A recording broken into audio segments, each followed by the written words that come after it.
Bawa kokain senilai 6,6 miliar rupiah ke Bali, 2 WNA Inggris diciduk BNNP. DPR serukan penyelesaian masalah pertanian.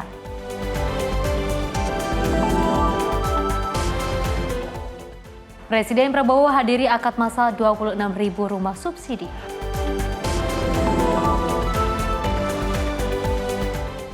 Hoaks pajak mati ditolak isi bensin.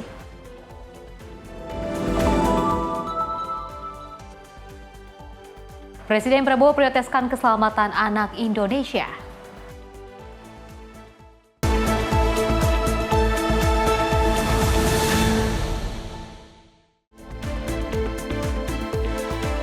Halo, selamat pagi pemirsa Simpo TV. Selamat pagi Sally. Selamat pagi Festi. Apa kabar pagi hari ini? Luar biasa hari ini. Harus baik, karena kita berdua akan terus memberikan informasi yang terbaik untuk pemirsa di rumah terkait dengan perpolitikan, ekonomi, dan juga berita hiburan lainnya. Dan tentunya pemirsa, kami akan menghadirkan informasi sejumlah peristiwa. Bersama saya Sally Sregar. Dan saya Festi Rahmadi. Inilah Menyapa Indonesia Pagi selengkapnya.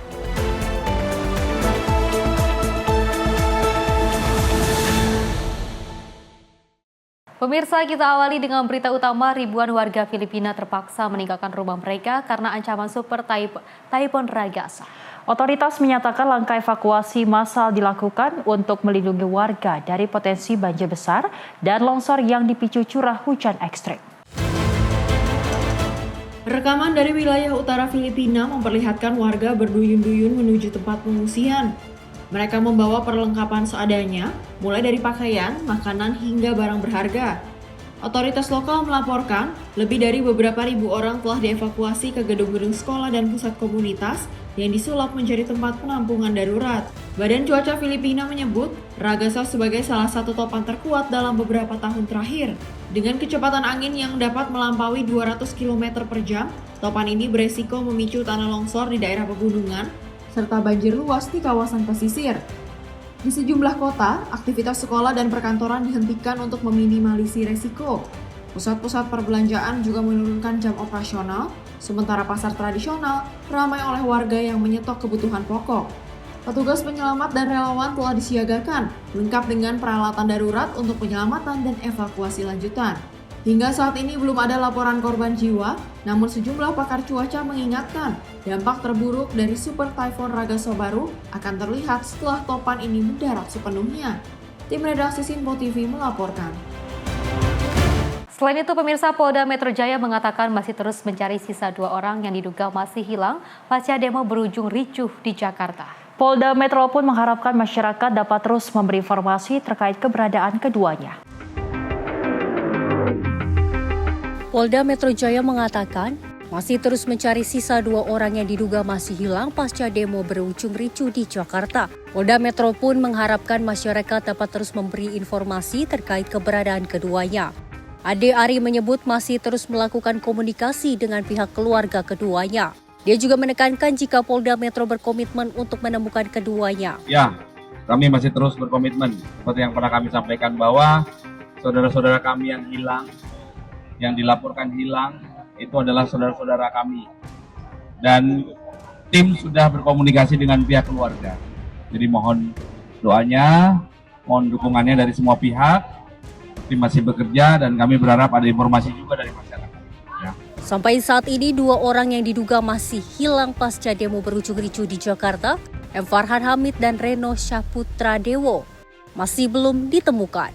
Reno dan Farhan hilang bersama 2 orang lainnya, Bima Permana Putra dan Eko Purnomo yang kemudian berhasil ditemukan. Bima ditemukan di Malang, Jawa Timur, sedangkan Eko ditemukan di Kalimantan Tengah. Meski hilang pasca demo ricuh, keduanya mengaku tidak ikut demo di Jakarta pada saat itu. Bima dilaporkan hilang di Polsek Cikarang Selatan pada 6 September 2025. Bima ditemukan dekat Kelenteng Kota Lama Malang pada 17 September 2025. Sementara Eko ditemukan di Kalimantan Tengah. Eko ditemukan sedang bekerja di kapal penangkapan ikan. Dari Jakarta, Dio Malau, Simpo TV melaporkan. Pemirsa, peredaran narkoba jaringan internasional di Bali kembali marak. Dan 2 orang warga negara asing asal Inggris diciduk petugas Badan Narkotika Nasional Provinsi Bali karena kedapatan membawa narkotika jenis kokain ribuan gram neto. Inilah area kedatangan Terminal Bandara Internasional I Gusti Ngurah Rai Badung, Bali. Pemeriksaan ketat terhadap para penumpang masuk ke Bali membuat warga negara asing asal Inggris, Kial Wilkinson 29 tahun, gagal melewati pemeriksaan petugas. Petugas Bea dan Cukai Bandara Ngurah Rai mencurigai Kial Wilkinson saat terdeteksi membawa benda terlarang yang tersimpan di dalam tas bawaannya saat melalui prosedur pemeriksaan X-ray. Ketika digeledah diketahui barang itu adalah narkotika jenis kokain seberat 1,3 kg atau senilai 6,6 miliar rupiah. Bea Cukai pun berkoordinasi dengan tim pemberantasan BNNP Bali guna penyelidikan lebih lanjut. Saat diinterogasi, pria berambut gondrong tersebut mengaku ditugaskan seseorang bernama Santos yang diduga jaringan narkotika kartel internasional untuk membawa tas berisi kokain dari Barcelona, Spanyol menuju Bali. BNNP Bali segera melakukan pengembangan terhadap penerimaan barang. Saat dilakukan kontrol delivery, WNA Inggris lainnya bernama Piran Ezra terpantau mengambil tas yang di dalamnya terdapat kokain atas suruhan Santos di sebuah villa kawasan Banjar Pengembungan, Desa Pererenan, Mengwi, Badung, Bali. Peran Ezra pun kemudian terciduk. Dari hasil pemeriksaan terungkap jika aksi nekat kedua WNA Inggris itu diawali saat keduanya bertemu Santos di Thailand. Seminggu sebelum tertangkap, kedua tersangka kembali bertemu di Barcelona, Spanyol untuk mengambil kokain tersebut. Piran Ezra selaku penerima ditugaskan lebih dulu berangkat ke Bali, sedangkan Kial Wilkinson bertugas membawa kokain itu masuk ke Bali. Kedua tersangka dijanjikan upah atas aksinya sebesar $5.000 atau 82,4 juta rupiah. Termasuk kartel internasional, kemungkinan ya, karena apalagi mereka bertemu di Barcelona ya, kemudian juga domisili di Thailand. Untuk kartel ini memang disinyalir mereka berupaya untuk bisa masukkan barangnya ke sini, tapi itu sesuai dengan pesanan. Jadi bukan tujuan untuk mendrop barang itu di sini kemudian di sini didistribusikan ke tempat lain lagi. Itu yang pertama. Kemudian yang kedua, kami juga sedang berupaya untuk mengembangkan pembuktian apakah mereka betul-betul termasuk jaringan internasional yang dibilang kartel tadi. Tapi kecurigaan kami mereka merupakan kartel internasional. Kemudian upaya-upaya yang telah kami lakukan selama ini, tentunya kami dari BNNP Bali tidak bisa bekerja sendiri. Kami berkolaborasi dengan instansi terkait yang lain, terutama untuk jaringan internasional kan mereka masuk melalui bandara udara ya. Jadi kami bekerjasama dengan Bea Cukai, dengan imigrasi, dengan otorita Bandara Ngurah Rai. Dan kerjasama itu sampai saat ini berjalan dengan baik. Atas perbuatannya, Kial Wilkinson dan Piran Ezra disangkakan pasal 113 ayat 2, Junto pasal 132 ayat 1, atau pasal 112 ayat 2 Junto pasal 132 ayat 1 Undang-Undang RI Nomor 35 Tahun 2009 tentang narkotika. Ancaman hukumannya mulai dari pidana mati, penjara seumur hidup, atau pidana penjara paling singkat 5 tahun dan paling lama 20 tahun. Dari Bali, Bagus Raditya, kontributor Simpo TV melaporkan. Perusahaan Badan Usaha milik negara Pertamina Gas Negara menggelar pembagian paket sembako dalam kegiatan bakti sosial warga peduli warga di Kelurahan Krukut, Jakarta Barat. Paket ini diberikan sebanyak 1.000 paket sembako yang berisikan beras, telur, sarden, gula, dan minyak. 98 Resolution Network kembali mendampingi kegiatan bakti sosial warga peduli warga dengan pembagian paket sembako oleh perusahaan BUMN Pertamina Gas Negara. Dalam bakti sosial ini, Pertamina Gas Negara memberikan sebanyak 1.000 paket sembako ke dua wilayah, yakni Kelurahan Krukut, Jakarta Barat, dan Bekasi. Adapun paket sembako yang diberikan kepada masyarakat tersebut berisikan seperti beras, minyak, gula, telur, dan sarden. Kegiatan bakti sosial warga peduli warga terus mendapatkan dukungan luas dari berbagai daerah. Hari ini PGN itu menjalankan bakti sosial warga peduli warga bagi-bagi sembako sekitar 400 paket sembako. 700 ya. Hari ini di sini 700, di Krukut 700. Nanti di Bekasi dengan ojol 300. Beras, gula, minyak, sarden dan lain-lain. Itu biasanya kegiatannya rutin atau emang setiap Sabtu ini, Mas? Setiap Sabtu. Itu hanya di Krukut ini aja apa di mana aja, Pak? Di kesempatan ketiga ini kita udah meluas ke Bekasi. awal baru di Jakarta. Nggak, kita kan coba belajar bersolidaritas. Pada saat yang sama kami juga ingin menyampaikan kepada masyarakat bahwa sudah banyak yang dicapai oleh pemerintahan Prabowo dan sedang dijalankan oleh pemerintahan Prabowo. Nah, sekaligus dalam rangka bakti sosial ini kami sampaikan capaian-capaian itu. Dari Jakarta, Fahrizal Mutia Anggaini, Simpo TV melaporkan.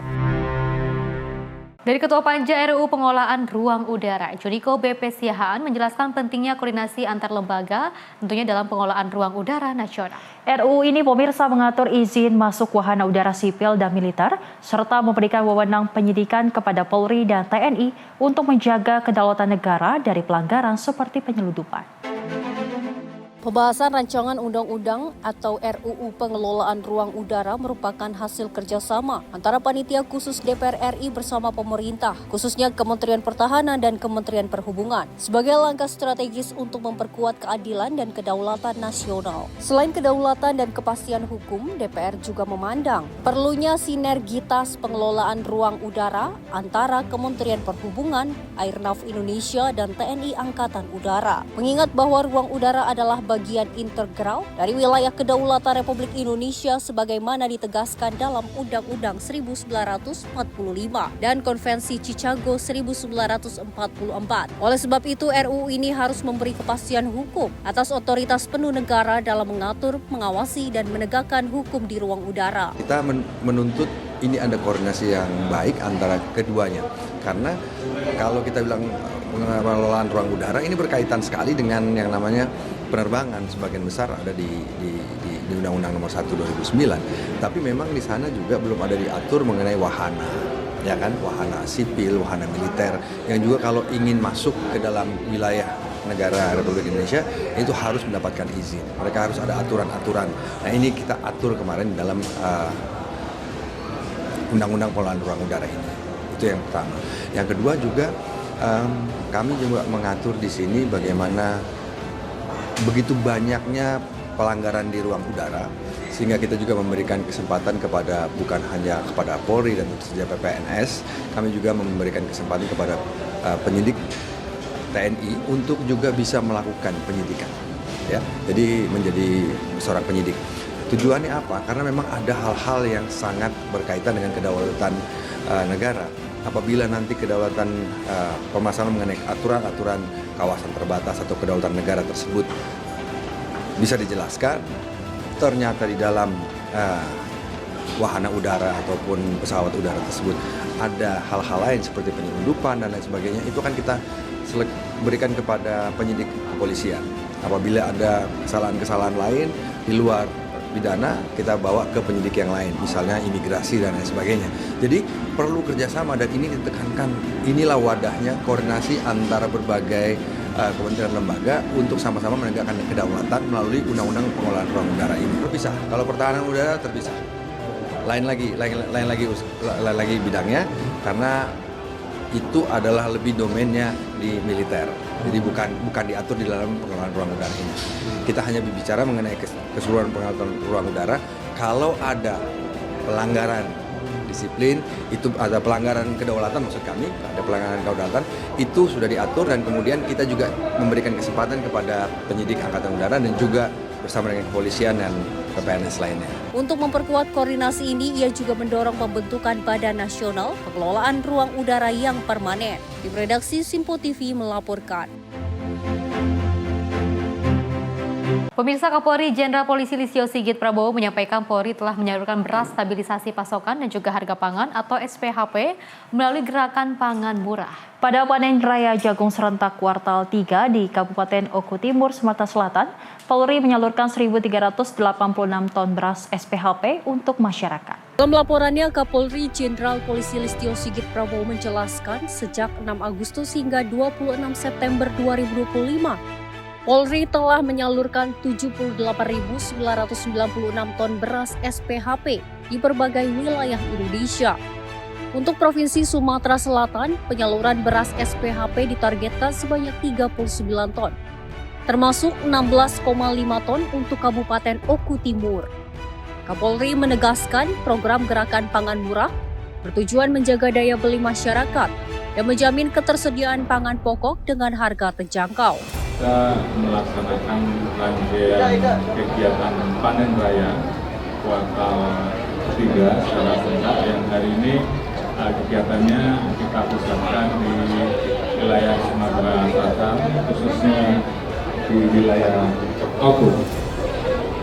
Dalam kesempatan ini kita melaksanakan kegiatan panen serentak di seluruh Indonesia dan khusus untuk di hari ini kita laksanakan panen di 1.788 hektar.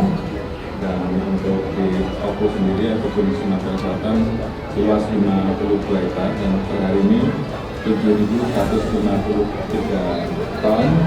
Dari estimasi untuk panen kuartal ketiga ini 166.512 hektar dengan estimasi 751.442 ton. Kemudian kami juga sekaligus melaksanakan kegiatan pembagian 5 unit dryer dan dalam perjalanannya kita akan bagi total 21 unit khusus untuk di wilayah Sumatera Selatan dan juga 15 unit mesin pipil yang kita harapkan ini bisa membantu kualitas jagung agar betul-betul bisa maksimal sesuai dengan kriteria dari pemerintah. Adapun beras SPHP dikemas dalam paket murah seharga Rp60.000 yang berisi 5 kg beras, 1 kg minyak goreng, 1 kg tepung terigu, dan 1 kg gula pasir. Program Gerakan Pangan Murah Polri diharapkan dapat membantu masyarakat mendapatkan kebutuhan pokok sekaligus menjaga stabilitas pangan nasional. Jihan Nabila, Simpo TV melaporkan. Selain itu, pemirsa, dalam kunjungan resminya ke Belanda, Presiden RI Prabowo Subianto disambut oleh Raja Willem Alexander dan juga Ratu Maxima di Istana Huis-ten-Bosch, Den Haag. Pertemuan ini menjadi bagian penting dari agenda kerja Presiden untuk memperkuat hubungan bilateral kedua negara. Kunjungan Presiden RI Prabowo Subianto ke Istana Huis-ten-Bosch pada 26 September 2025 disambut langsung oleh Raja Willem Alexander dan Ratu Maxima. Kehadiran kedua pemimpin kerajaan secara bersamaan menjadi simbol penghormatan tinggi dari Belanda kepada Indonesia. Setelah tiba, Presiden Prabowo mengisi buku tamu dan diarahkan ke DNA Room, ruang kehormatan di istana. Di sana, ia menerima sambutan hangat dari Raja dan Ratu yang mencerminkan kedekatan hubungan kedua negara. Pertemuan dilanjutkan dengan sesi foto resmi dan diskusi hangat mengenai penguatan kerjasama bilateral di berbagai bidang strategis. Kesamaan latar belakang militer antara Presiden Prabowo dan Raja Willem Alexander turut menambah keakraban dalam pertemuan tersebut. Kunjungan ini menjadi simbol kuat dari komitmen kedua negara untuk mempererat persahabatan dan membuka peluang kerjasama di masa depan. Tim redaksi Simpo TV melaporkan. Dari Menteri Pertahanan Safri Samsudin bersama dengan Panglima TNI Jenderal Agus Subianto menerima 44 kadet Universitas Pertahanan asal Palestina di kantor Kemhan, Jakarta. Kehadiran para kadet ini pemirsa diharapkan dapat memperkuat hubungan Indonesia dan Palestina serta melahirkan calon pemimpin masa depan. Menteri Pertahanan Safri Samsudin bersama Panglima TNI Jenderal Agus Subianto menerima 44 kadet Universitas Pertahanan asal Palestina di kantor Kemhan, Jakarta pada Jumat 26 September 2025 sore. Para kadet terdiri dari 16 perempuan dan 28 laki-laki yang berasal dari Angkatan 5 dan 6. Mereka telah menempuh pendidikan di Unhan sejak 2024. Dan pada kesempatan ini tampil mengenakan seragam putih khas kadet Unhan. Kegiatan ini turut dihadiri Duta Besar Palestina untuk Indonesia, Suhair Al-Sun, dan dibuka dengan menyanyikan lagu kebangsaan Indonesia dan Palestina di hadapan para kadet. Menhan menyampaikan bahwa Palestina tidak berjuang sendiri. Negara-negara di dunia juga tengah memperjuangkan kemerdekaan Palestina termasuk Indonesia. Saya dan Panglima TNI mengundang anak-anak sekalian kadet Unhan yang berasal dari Palestina untuk bersilaturahmi, tetapi untuk menyatakan dukungan moral dan semangat bagi anak-anak sekalian untuk perjuangan kemerdekaan Palestina. Rakyat Palestina tidak berjuang sendiri, tetapi kurang lebih 150 negara di dunia mendukung dan mengakui kemerdekaan Palestina, termasuk Indonesia. Baru saja para kadet melihat bahwa perjuangan bangsa Indonesia terhadap Palestina sudah sampai mengemuka ke skala global di Perserikatan Bangsa-Bangsa. Azizul Hakim, Sipo TV melaporkan. Dengan hadirnya para mahasiswa dari Palestina ke Indonesia untuk mengenyam pendidikan di Universitas Pertahanan seperti itu ya, saya dan juga pemirsa, tentu saja ini merupakan hal yang sangat luar biasa, hal yang sangat baik sekali. Betul. Karena kalau kita ketahui ini salah satu bentuk dukungan dari Indonesia kepada Palestina terkait dengan kemerdekaan, terus juga kemanusiaan di sana. Apalagi dari Presiden Prabowo Subianto di PBB kemarin juga sempat menggencarkan bagaimana caranya agar bisa mempersatukan kedua negara yang sedang bertikai, yang juga sedang berkonflik, karena kita lagi-lagi tidak hanya berpikir bagaimana kemerdekaan itu, tapi juga kita menyebutkan sebuah kemanusiaan di sana. Betul. Ya, sedih sekali rasanya kalau kita melihat saudara-saudara kita yang tertekan, terus juga menderita di sana dan harus kehilangan keluarga, apalagi pendidikan. Mudah-mudahan dengan adanya kolaborasi dan juga menerima kunjungan ataupun murid-murid ataupun mahasiswa dari Palestina ke Indonesia ini bisa menyerukan kembali sebuah perdamaian yang adil seperti itu, apalagi di Presiden Prabowo Subianto di PBB selalu menyerukan sebuah ataupun mengusung perdamaian. Betul, seperti yang dikatakan oleh Menteri Pertahanan Syafri Samsudin mengatakan bahwasanya memang tak perlu khawatir untuk mahasiswa Palestina karena memang sepenuhnya Indonesia mendukung untuk kemerdekaan dari Palestina, karena memang kita ketahui ternyata banyak sekali mahasiswa yang cukup khawatir bagaimana masa depannya karena memang melihat negaranya masih berkonflik dengan Israel. Namun dari Menteri Pertahanan terus mengatakan bahwasanya Indonesia siap di depan untuk mendukung Palestina karena memang kalau kita ketahui ini tidak membahas lagi bagaimana dukungan untuk kemerdekaan, tapi bagaimana mendukungkan kemanusiaan. Karena banyak sekali jatuhnya korban bahkan dari orang tua, anak-anak yang harus kehilangan nyawa ataupun masa depannya. Kita berharap bahwasanya ini menjadi langkah penting kolaborasi antara Palestina dan Indonesia bisa melahirkan hubungan yang baik dan menghasilkan pemimpin masa depan yang baik juga. Oke, baik, amin ya Sally dan juga pemirsa, mudah-mudahan perdamaian terus ada dan juga bisa terwujud dengan waktu yang dekat. Dan pemirsa, informasi lainnya akan terus kami hadirkan usai jeda berikut ini.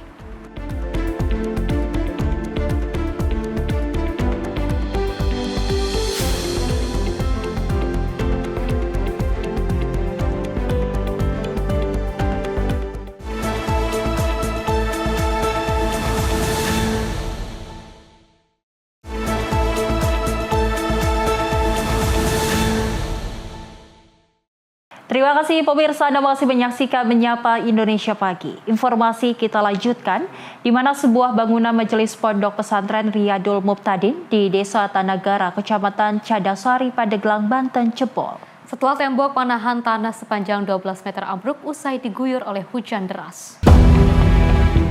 Beginilah video amatir kondisi Majelis Pondok Pesantren Riyadul Mubtadiin yang berada di Kampung Cidahu Nyomplong, Desa Tanagara, Kecamatan Cadasari, Pandeglang, Banten yang rusak parah di bagian dinding. Jebolnya dinding tersebut akibat tembok penahan tanah sepanjang 12 meter dengan tinggi 3 meter roboh setelah hujan deras mengguyur wilayah Pandeglang. Hujan dengan intensitas tinggi membuat konstruksi tembok penahan tanah tidak kuat menahan tekanan air dan material tanah sehingga ambruk dan menghantam dinding majelis. Betul, terjadi TPT roboh, ambruk yang menyebabkan satu bangunan majelis jebol. Itu akibat disebabkan oleh curah hujan yang sangat lebat. Jadi TPT tersebut tidak mampu menahan derasnya air, tidak ada serapan. Panjang itu kurang lebih 12 meter dengan ketinggian 3 meter. Tidak ada korban jiwa pada Alhamdulillah tidak ada. Himbauan terhadap masyarakat, hati-hatilah karena cuaca untuk sekarang tidak menentu, bahkan setiap sore selalu terjadi hujan yang sangat lebat. Meski tidak ada korban jiwa, BPBD Pandeglang mengimbau masyarakat untuk tetap waspada mengingat curah hujan dengan intensitas tinggi masih kerap terjadi di wilayah Pandeglang setiap sorenya. Dari Pandeglang, Banten, Firman Arif, kontributor Simpo TV melaporkan. Pemirsa, aksi percobaan pembegalan menimpa sebuah truk di Jalan Soekarno-Hatta, Kecamatan Geribage, Kota Bandung pada Sabtu 27 September 2025. Sang sopir selamat karena berhasil kabur setelah mengarahkan kendaraannya ke kantor Mapolda Jabar. Inilah jalur padat lalu lintas di sekitar Mapolda Jabar, Jalan Soekarno-Hatta, Bandung, sekitar pukul 4:30 waktu Indonesia Barat. Sebuah truk menjadi sasaran percobaan aksi begal oleh 4 orang yang mengendarai satu unit mobil Pajero putih dan membawa senjata tajam. Pelaku berniat mengambil truk dan juga memaksa sopir untuk turun. Namun sopir memilih kabur dan juga mengarahkan kendaraannya ke Mapolda Jabar. Seorang pelaku sempat naik dan juga bergelantungan di pintu truk, namun terjatuh saat kendaraan melaju ke pos penjagaan Polda Jabar. Setibanya di pos penjagaan, sopir langsung melaporkan kejadian ini kepada petugas. Polisi yang segera mendatangi lokasi tidak lagi menemukan para pelaku karena sudah melarikan diri. Kalesia, tim redaksi Simpo TV melaporkan. Pemirsa, nasib sial menimpa seorang pengendara ojek online akibat kelelahan dan juga bermalam di bahu jalan, dan handphone milik seorang pengendara ojek online ini raib dibawa lari oleh pencuri di kawasan Pesanggerahan, Jakarta Selatan. Dari rekaman CCTV, pencuri terlihat berjumlah 2 orang.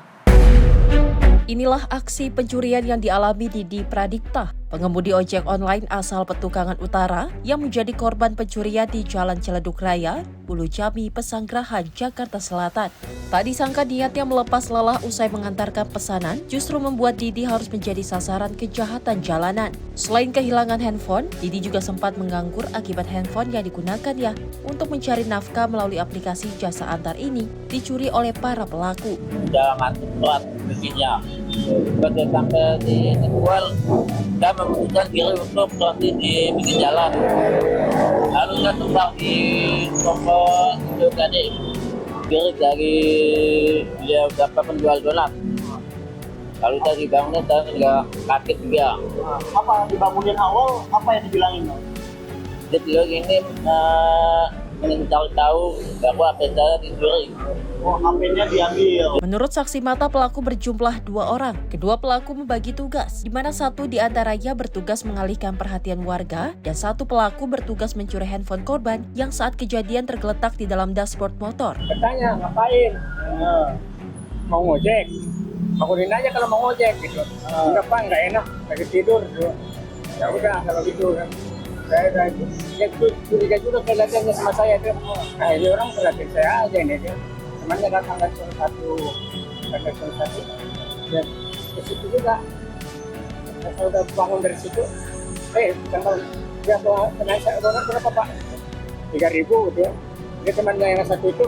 Usai berhasil mencuri handphone korban, kedua pelaku langsung melarikan diri. Selain memviralkan peristiwa ini ke media sosial, korban juga berencana akan melaporkan kasus ini ke pihak kepolisian dengan berharap pelaku dapat segera ditangkap. Dari Jakarta, kontributor Simpo TV melaporkan.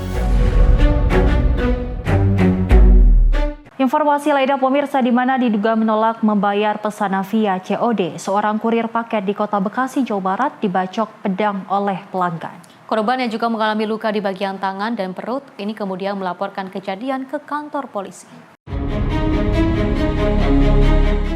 Dari rekaman video amatir yang direkam korban, terlihat seorang pelanggan mengamuk keluar rumah sambil membawa senjata tajam jenis pedang dan mengarahkannya ke kurir paket yang tengah mengirim barang di wilayah Harapan Jaya, Medan Satria, Kota Bekasi pada Jumat siang 26 September 2025.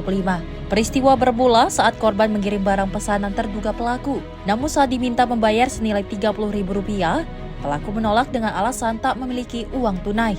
Korban lalu meminta pembayaran secara transfer. Namun pelaku yang emosi justru mengambil sajam dan membacok kurir hingga mengalami luka di tangan dan perut. Pasca kejadian, korban melaporkan insiden penganiayaan ke Mapolres Metro Bekasi Kota. Minta transfer. Lalu saya iakan, tapi dengan transfernya menggunakan QRIS. Lalu pelaku tidak terima karena dia ingin transfernya nanti aja. Sedangkan saya butuh uangnya itu saat itu. Itu? Iya, jadi kejadian hari apa Mas? Hari Jumat 26 September. Jam berapa sekitar? Jam 11. Itu berarti dia paketnya COD ya? Tadi? Iya, paketnya COD. Nominalnya berapa Mas? 30.000. Iya, alasan yang bayar nanti itu apa katanya? Iya, karena nggak tahu alasannya apa, tapi inginnya bayar itu nanti. Sedangkan saya butuh duitnya tuh saat itu juga untuk setoran. Kasat Reskrim Polres Metro Bekasi Kota AKBP Brayel Arnold Rondonuwu memastikan kasus penganiayaan terhadap kurir paket akan segera ditindaklanjuti. Ya Pak Kasat, ini kan ada tindakan penganiayaan terhadap kurir TikTok dan BNN.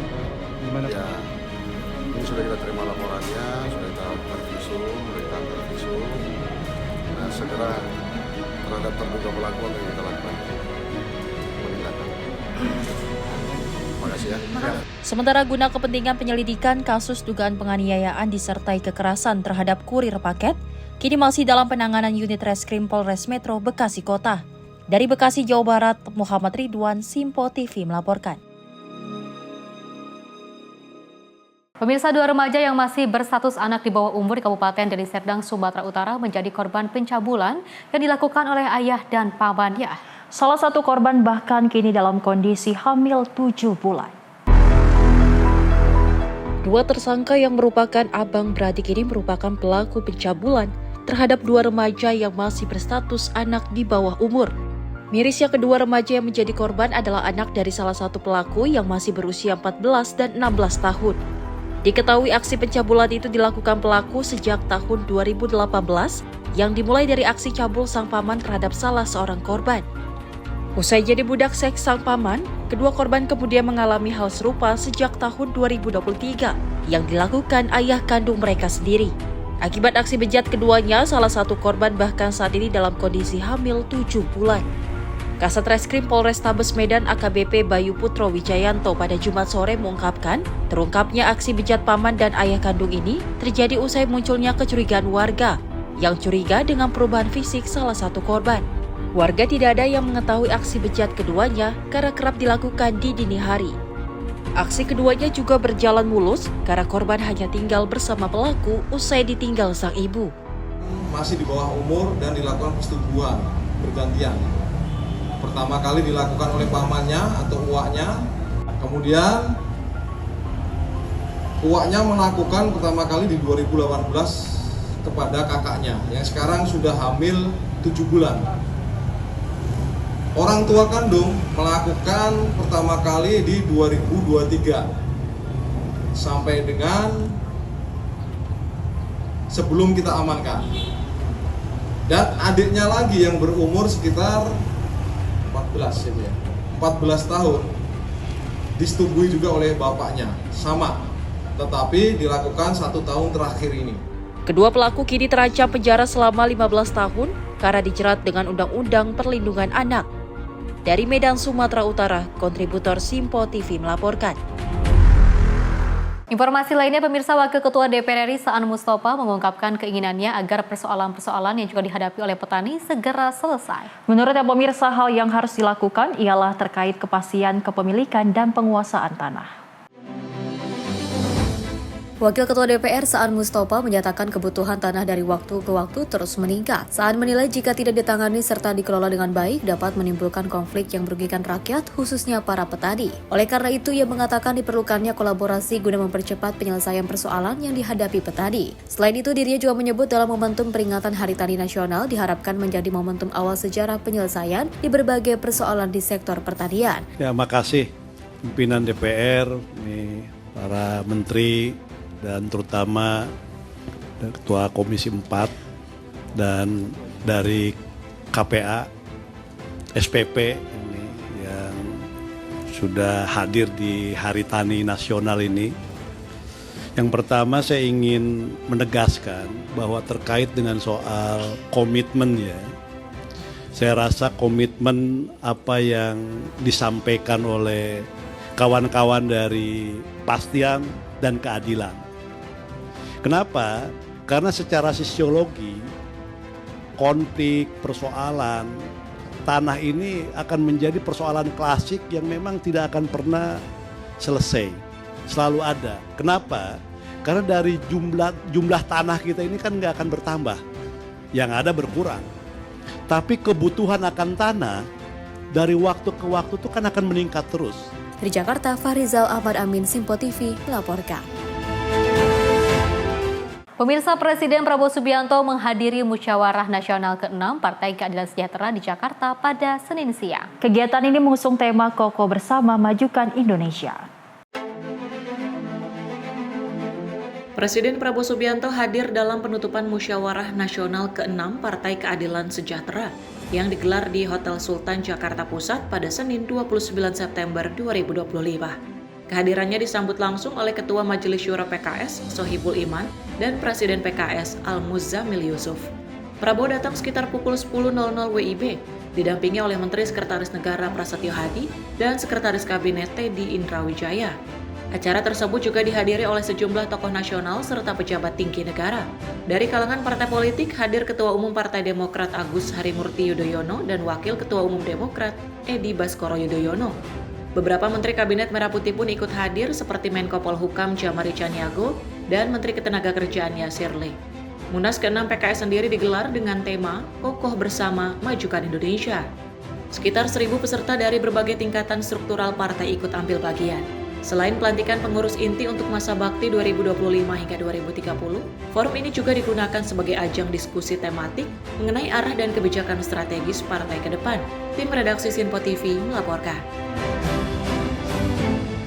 Pemirsa, Presiden Prabowo Subianto merasa kagum dengan sikap Partai Keadilan Sejahtera saat melihat ataupun memilih bergabung ke dalam koalisi pemerintah. Menurutnya, pemirsa, langkah PKS yang mengajukan seorang akademisi dari Institut Teknologi Bandung sebagai calon menteri, alih-alih tokoh politik partai menunjukkan tanggung jawab besar terhadap bangsa dan negara.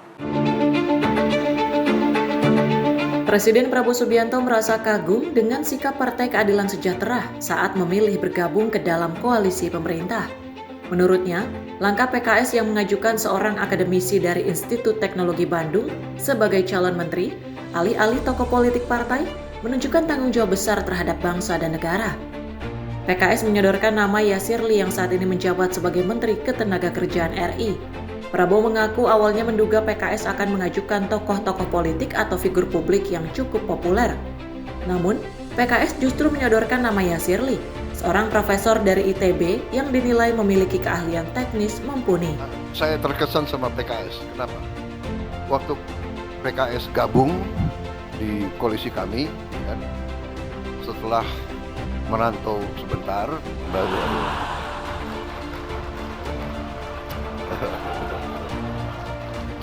setelah gabung, ya kan,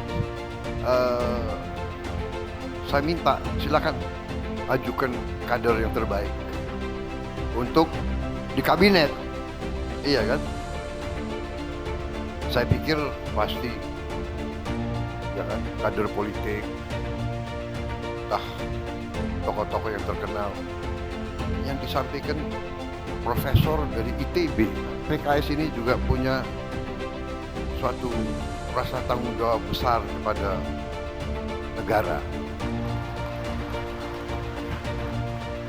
Yang diajukan teknokrat, ya, teknokrat. Walaupun saya percaya di semua partai banyak juga yang teknokrat yang capable dan saya alhamdulillah terima. Jadi saudara, terima kasih PKS sampai sekarang yang sudah tunjuk berprestasi, bekerja dengan sangat baik. Prabowo meyakini semua partai politik sebenarnya banyak teknokrat yang berkompeten dan mampu mengabdi bagi negara. Namun keputusan PKS yang lebih memilih jalur akademisi dinilainya sebagai contoh positif. Prabowo menambahkan kinerja Yasir Lee yang diajukan PKS hingga kini terbukti memuaskan. Ia menilai Yasir Lee mampu menunjukkan prestasi dalam menjalankan tugas-tugas kementerian dengan baik. Dari Jakarta, Dio Malau, Simpo TV melaporkan. Pemirsa, Panglima TNI Jenderal Agus Subianto meresmikan 339 sentra penyediaan pangan dan gizi atau SPPG TNI yang dipusatkan di Lanut Adi Sumarmo, Karanganyar, Jawa Tengah. Peresmian ini sekaligus menegaskan komitmen TNI untuk mendukung program makan bergizi gratis bagi anak-anak sekolah, ibu hamil, dan balita di berbagai daerah. Peresmian 339 SPPG TNI menjadi langkah strategis dalam memperluas manfaat program makan bergizi gratis. Sebelumnya TNI telah mengoperasikan 113 SPPG di berbagai daerah, sehingga total SPPG yang dimiliki saat ini mencapai 452 unit yang tersebar di seluruh satuan TNI AD, AL, dan AU. Panglima TNI Jenderal Agus Subianto menegaskan pelibatan TNI dalam program MBG merupakan wujud tanggung jawab moral dan pengabdian TNI kepada masyarakat. Melalui video conference, Panglima TNI juga mengingatkan agar pengelolaan dapur SPPG dilaksanakan dengan baik dengan menjaga kebersihan dan kualitas makanan. SPPG 113 itu sudah awal dan barusan saya launching 339 SPPG itu yang ada di satuan-satuan setingkat batalion, kodim, kemudian Batang, Lanut, Pindam, Korem, itu kita berdayakan dapur yang sudah ada untuk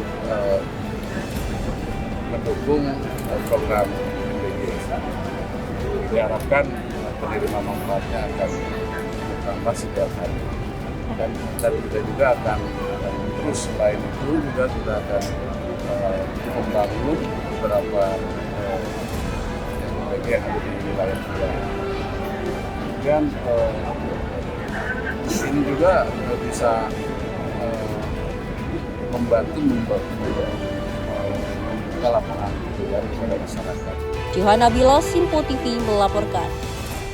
Senang sekali rasanya kalau kita melihat program dari pemerintahan Presiden Prabowo Subianto seperti program makan bergizi gratis ini, terus juga didukung oleh berbagai sektor, terus juga berbagai lintas dan juga institusi. Satunya juga ini ada dari TNI, di mana juga telah diresmikan oleh Jenderal TNI Agus Subianto seperti itu. Ya, kita melihat ini dapur SPPG ini telah diresmikan dan juga pastinya kualitasnya juga akan selalu dicek, terus juga akan dilihat seperti apa dari gizinya, terus juga proteinnya. Mudah-mudahan ke depannya dengan adanya kasus yang terjadi yang marak beberapa hari kemarin seperti itu ya, banyak juga yang keracunan, tapi juga dari pemerintahan Presiden Prabowo Subianto tidak tinggal diam, tidak diam saja, tapi juga memberikan sebuah langkah-langkah yang lain dan juga evaluasi pastinya, di mana kalau kita lihat ini akan melakukan sterilisasi kepada alat makannya dan juga gizi-gizinya. Betul, memang dari TNI juga mengatakan bahwa saya ini menjadi komitmen dari TNI untuk mendukung program makan bergizi gratis bagi anak-anak, ibu hamil dan juga balita di berbagai daerah. Kita berharap bahwa saya memang program makan bergizi gratis terus berjalan di 5 tahun ke depan. Karena memang dampaknya sangat dirasakan oleh masyarakat, terutama memang kita ketahui program ini diluncurkan untuk mengurangi stunting di Indonesia. Jadi kita berharap memang gizi anak-anak Indonesia bisa baik, jadi memang nanti belajarnya juga bisa dengan senang hati, belajarnya dengan baik juga. Betul, karena memang ternyata gizi ini sangat berpengaruh bagaimana cara berpikir anak-anak ke depannya, karena memang ternyata harus ada protein, karbohidrat, ada juga air minum ataupun air putih yang memang harus disesuaikan oleh anak-anak di Indonesia. Betul, mudah-mudahan dengan adanya program ini bisa diwariskan juga nanti setelah pemerintahan Presiden Prabowo Subianto. Dan pemirsa, informasi lainnya akan terus kami hadirkan usai jeda berikut ini.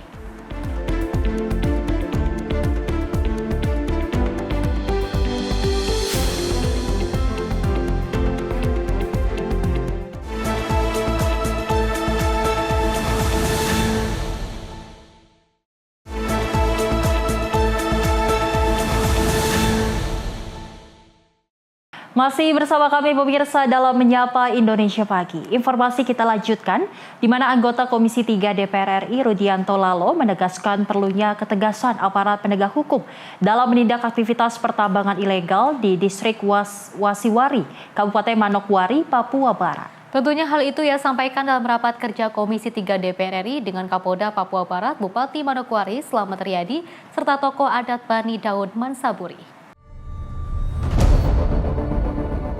Menurut legislator fraksi Partai Nasdem tersebut, kewenangan perizinan pertambangan yang sepenuhnya ditarik ke pemerintah pusat membuat daerah hanya menanggung dampak kerusakan. Rudianto juga menyinggung pidato Presiden pada 15 September lalu yang menekankan kewaspadaan terhadap praktik tambang ilegal. Ia menilai pernyataan Presiden tersebut menjadi panduan moral bagi semua penyelenggara negara, termasuk aparat penegak hukum. Lebih jauh, ia mengingatkan agar penegak hukum tidak hanya menyasar tambang rakyat kecil, tetapi juga menyentuh aktor-aktor besar di balik tambang ilegal. Hari ini bicara tambang, semua perizinannya tidak lagi di daerah. Akhirnya daerah hanya menikmati kerusakan-kerusakan yang Pak Bupati sampaikan tadi. Pidato Presiden tanggal 15 September. Berikutnya tambang-tambang ilegal. Yang main-main tambang disuruh waspada, hati-hati, termasuk bintang-bintang yang main. Ini kan kalau Pak Presiden yang bicara berarti dia sumber etis, panduan moral. Panduan moral kepada siapa? Kepada kita semua penyelenggara, karena yang bicara sudah kepala negara, Pak.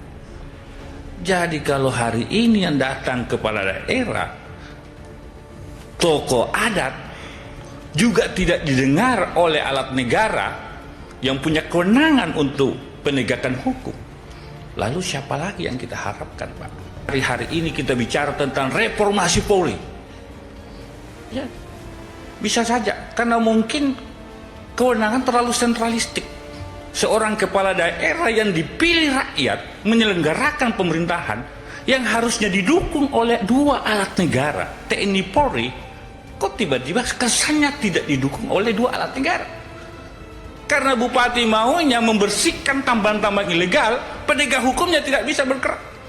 Ada yang ditindaki, tetapi yang ditindaki adalah tanda petik tambang-tambang rakyat misalkan, yang tidak punya bohir misalkan. Sehingga muncul persepsi penegakan hukum seperti pisau, tajam ke bawah, tumpul ke atas. Sebagai penutup, ia meminta perhatian khusus dari Kapolda Papua Barat agar seluruh aktivitas pertambangan ilegal di Manokwari segera ditindak sesuai hukum yang berlaku.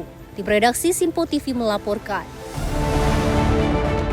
Pemirsa, Ketua Komisi 13 DPR RI Willy Aditya menyoroti kasus anak-anak hasil perkawinan campur yang juga berstatus stateless.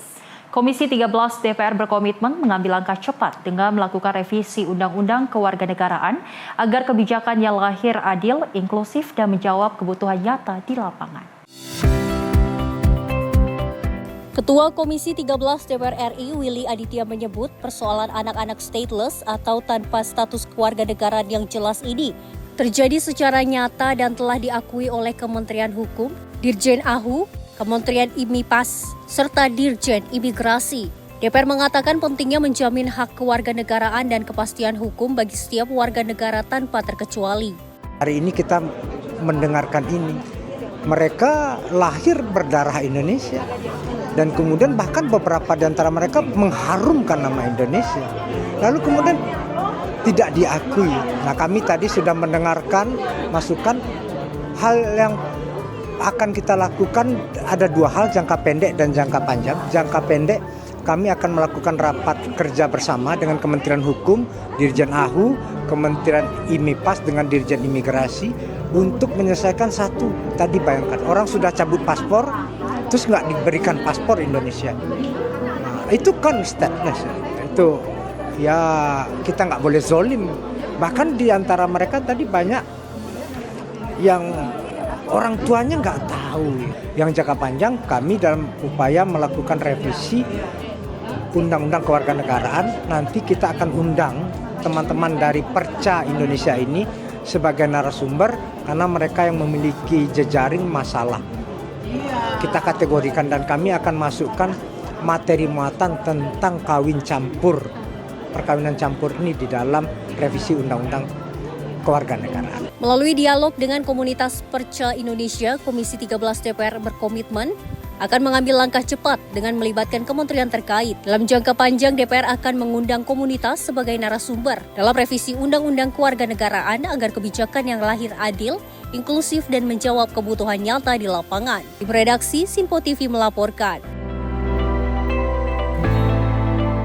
Pemirsa, Ketua Panja RUU Pengelolaan Ruang Udara, Juniko BP Siahaan menjelaskan pentingnya koordinasi antar lembaga dalam pengelolaan ruang udara nasional. Dan RUU ini mengatur izin masuk wahana udara sipil dan militer, serta memberikan wewenang penyidikan kepada Polri dan TNI untuk menjaga kedaulatan negara dari pelanggaran seperti penyelundupan. Pembahasan rancangan undang-undang atau RUU Pengelolaan Ruang Udara merupakan hasil kerjasama antara Panitia Khusus DPR RI bersama pemerintah, khususnya Kementerian Pertahanan dan Kementerian Perhubungan, sebagai langkah strategis untuk memperkuat keadilan dan kedaulatan nasional. Selain kedaulatan dan kepastian hukum, DPR juga memandang perlunya sinergitas pengelolaan ruang udara antara Kementerian Perhubungan, Airnav Indonesia, dan TNI Angkatan Udara. Mengingat bahwa ruang udara adalah bagian integral dari wilayah kedaulatan Republik Indonesia sebagaimana ditegaskan dalam Undang-Undang 1945 dan Konvensi Chicago 1944. Oleh sebab itu, RUU ini harus memberi kepastian hukum atas otoritas penuh negara dalam mengatur, mengawasi, dan menegakkan hukum di ruang udara. Kita menuntut ini ada koordinasi yang baik antara keduanya. Karena kalau kita bilang pengelolaan ruang udara ini berkaitan sekali dengan yang namanya penerbangan, sebagian besar ada di Undang-Undang Nomor 1 2009. Tapi memang di sana juga belum ada diatur mengenai wahana, ya kan, wahana sipil, wahana militer yang juga kalau ingin masuk ke dalam wilayah negara Republik Indonesia itu harus mendapatkan izin. Mereka harus ada aturan-aturan. Nah, ini kita atur kemarin dalam Undang-Undang Pengelolaan Ruang Udara ini. Itu yang pertama. Yang kedua juga kami juga mengatur di sini bagaimana begitu banyaknya pelanggaran di ruang udara, sehingga kita juga memberikan kesempatan kepada bukan hanya kepada Polri dan tentu saja PPNS, kami juga memberikan kesempatan kepada penyidik TNI untuk juga bisa melakukan penyidikan. Ya, jadi menjadi seorang penyidik. Tujuannya apa? Karena memang ada hal-hal yang sangat berkaitan dengan kedaulatan negara. Apabila nanti kedaulatan permasalahan mengenai aturan-aturan kawasan terbatas atau kedaulatan negara tersebut bisa dijelaskan, ternyata di dalam wahana udara ataupun pesawat udara tersebut ada hal-hal lain seperti penyelundupan dan lain sebagainya, itu kan kita berikan kepada penyidik kepolisian. Apabila ada kesalahan-kesalahan lain di luar pidana, kita bawa ke penyidik yang lain, misalnya imigrasi dan lain sebagainya. Jadi perlu kerjasama, dan ini ditekankan, inilah wadahnya koordinasi antara berbagai kementerian lembaga untuk sama-sama menegakkan kedaulatan melalui Undang-Undang Pengelolaan Ruang Udara ini. Terpisah, kalau pertahanan udara terpisah, lain lagi bidangnya, karena itu adalah lebih domainnya di militer. Jadi bukan diatur di dalam pengelolaan ruang udara ini. Kita hanya berbicara mengenai keseluruhan pengelolaan ruang udara. Kalau ada pelanggaran disiplin, itu ada pelanggaran kedaulatan, maksud kami ada pelanggaran kedaulatan, itu sudah diatur, dan kemudian kita juga memberikan kesempatan kepada penyidik Angkatan Udara dan juga bersama dengan kepolisian dan PPNS lainnya. Untuk memperkuat koordinasi ini, ia juga mendorong pembentukan Badan Nasional Pengelolaan Ruang Udara yang permanen. Tim redaksi Simpo TV melaporkan. Dari Presiden Prabowo Subianto, pemirsa, mengungkapkan bahwa dirinya tidak menyimpan dendam apapun terhadap Anies Baswedan yang pernah menjadi rivalnya saat Pilpres 2024 yang lalu. Dan Prabowo mengaku bersyukur dan tidak tersinggung, terlebih saat diberi nilai 11 dari 100. Presiden Prabowo Subianto berkelakar perihal Partai PKS yang memilih kubu berbeda di Pilpres 2024 dengan mengusung pasangan Anies Baswedan dan Ketua Umum PKB Muhaimin Iskandar. Namun, usainya Pilpres 2024, Partai Keadilan Sejahtera bergabung ke dalam koalisi demi kepentingan bangsa dan negara. Di sela-sela itu juga, Presiden Prabowo mengungkapkan tidak menyimpan dendam terhadap Anies Baswedan yang sempat menjadi rivalnya saat Pilpres. Dirinya mengaku tidak tersinggung ketika diberi nilai 11 dari 100 dalam debat Pilpres. Kendati demikian, menurutnya yang terpenting saat ini ialah memprioritaskan berbagai program-program unggulan untuk mensejahterakan masyarakat. Aku tuh terus terang aja loh, saya tuh nggak dendam sama Anies, enggak. Kalau ya dikasih nilai 11 itu gue nggak apa-apa itu. Bener loh, sebetulnya dia yang bantu aku menang, saudara-saudara. Karena emak-emak kasihan gitu loh. Iya kan? Saudara-saudara, kalau debat presiden atau kan nggak menarik. Rakyat seneng lihat apa itu? Lihat rame-rame seneng, bener nggak? Jujur, iya kan? Jadi saudara-saudara, kita harus demokrasi yang dewasa. Ya kan, siapa presiden, siapa wakil presiden, siapa, ya oke. Yang penting siapapun kita bersatu, kita kerja untuk bangsa dan negara. Dari Jakarta, Fahrizal, Simpo TV melaporkan.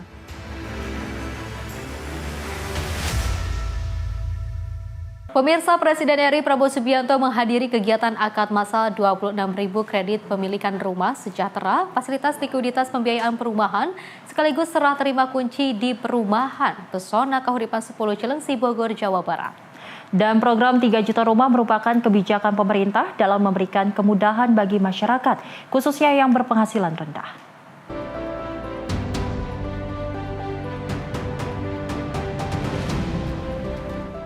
Presiden RI Prabowo Subianto menghadiri kegiatan akad massal 26.000 kredit pemilikan rumah atau KPR sejahtera fasilitas likuiditas pembiayaan perumahan atau FLPP, sekaligus serah terima kunci di perumahan Pesona Kahuripan 10 Cilengsi, Bogor, Jawa Barat pada Senin. Berdasarkan pantauan di lokasi, Presiden Prabowo tiba pukul 14.45 WIB, mengenakan kemeja safari berwarna krem dan celana hitam serta kopiah hitam. Prabowo tampak didampingi Menteri Perumahan dan Kawasan Permukiman Marwarar Sirait, Menteri Sekretaris Negara Prasetyo Hadi, Wakil Menteri Komunikasi dan Digital, yang juga Kepala Badan Komunikasi Pemerintah Anggaraka Prabowo, Komisioner BP Tapera, Heru Pudio Nugroho, dan Sekretaris Kabinet Teddy Indrawijaya. Kegiatan yang diselenggarakan Kementerian Perumahan dan Kawasan Permukiman bersama BP Tapera, serta para pemangku kepentingan sektor perumahan itu menjadi bagian dari upaya pemerintah meningkatkan jumlah rumah subsidi terbesar sepanjang sejarah dari 220.000 menjadi 350.000 unit. Program tersebut juga merupakan hasil kebijakan pemerintah dalam memberikan kemudahan bagi masyarakat berpenghasilan rendah atau MBR melalui pembebasan persetujuan bangunan gedung atau PBG dan bea perolehan hak atas tanah dan bangunan atau BPHTB, serta pemberian fasilitas pajak pertambahan nilai ditanggung pemerintah PPNDTP. Dalam kegiatan itu, akad massal melibatkan 25.000 unit rumah bagi MBR debitur KPR FLPP dari berbagai segmentasi. Sebanyak 200 MBR mengikuti secara luring, sementara 24.800 MBR lainnya bergabung secara daring dari 90 titik lokasi perumahan di 30 provinsi di seluruh Indonesia. Dari Jakarta, Dio Malau, Simpo TV melaporkan. Pemirsa, dalam kunjungan resminya ke Belanda, Presiden RI Prabowo Subianto disambut oleh Raja Willem Alexander dan juga Ratu Maxima di Istana Huistenbosch, Den Haag. Pertemuan ini menjadi bagian penting dari agenda kerja Presiden untuk memperkuat hubungan bilateral kedua negara. Kunjungan Presiden RI Prabowo Subianto ke Istana Huistenbosch pada 26 September 2025 disambut langsung oleh Raja Willem Alexander dan Ratu Maxima. Kehadiran kedua pemimpin kerajaan secara bersamaan menjadi simbol penghormatan tinggi dari Belanda kepada Indonesia. Setelah tiba, Presiden Prabowo mengisi buku tamu dan diarahkan ke DNA Room, ruang kehormatan di istana. Di sana, ia menerima sambutan hangat dari Raja dan Ratu yang mencerminkan kedekatan hubungan kedua negara. Pertemuan dilanjutkan dengan sesi foto resmi dan diskusi hangat mengenai penguatan kerjasama bilateral di berbagai bidang strategis. Kesamaan latar belakang militer antara Presiden Prabowo dan Raja Willem Alexander turut menambah keakraban dalam pertemuan tersebut. Kunjungan ini menjadi simbol kuat dari komitmen kedua negara untuk mempererat persahabatan dan membuka peluang kerjasama di masa depan. Tim redaksi Simpo TV melaporkan. Pemirsa, Kapolri Jenderal Polisi Listio Sigit Prabowo menyampaikan Polri telah menyalurkan beras stabilisasi pasokan dan juga harga pangan atau SPHP melalui gerakan pangan murah. Pada panen raya jagung serentak kuartal 3 di Kabupaten Oku Timur, Sumatera Selatan, Polri menyalurkan 1.386 ton beras SPHP untuk masyarakat. Dalam laporannya, Kapolri Jenderal Polisi Listio Sigit Prabowo menjelaskan sejak 6 Agustus hingga 26 September 2025, Polri telah menyalurkan 78.996 ton beras SPHP di berbagai wilayah Indonesia. Untuk Provinsi Sumatera Selatan, penyaluran beras SPHP ditargetkan sebanyak 39 ton, termasuk 16,5 ton untuk Kabupaten Oku Timur. Kapolri menegaskan program Gerakan Pangan Murah bertujuan menjaga daya beli masyarakat dan menjamin ketersediaan pangan pokok dengan harga terjangkau. Kita melaksanakan rangkaian kegiatan panen raya kuartal 3 secara serentak yang hari ini kegiatannya kita pusatkan di wilayah Sumatera Selatan, khususnya di wilayah Oku.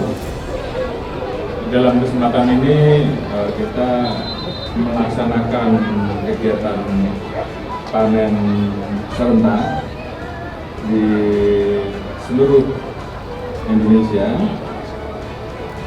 dan khusus untuk di hari ini kita laksanakan panen di 1.788 hektar.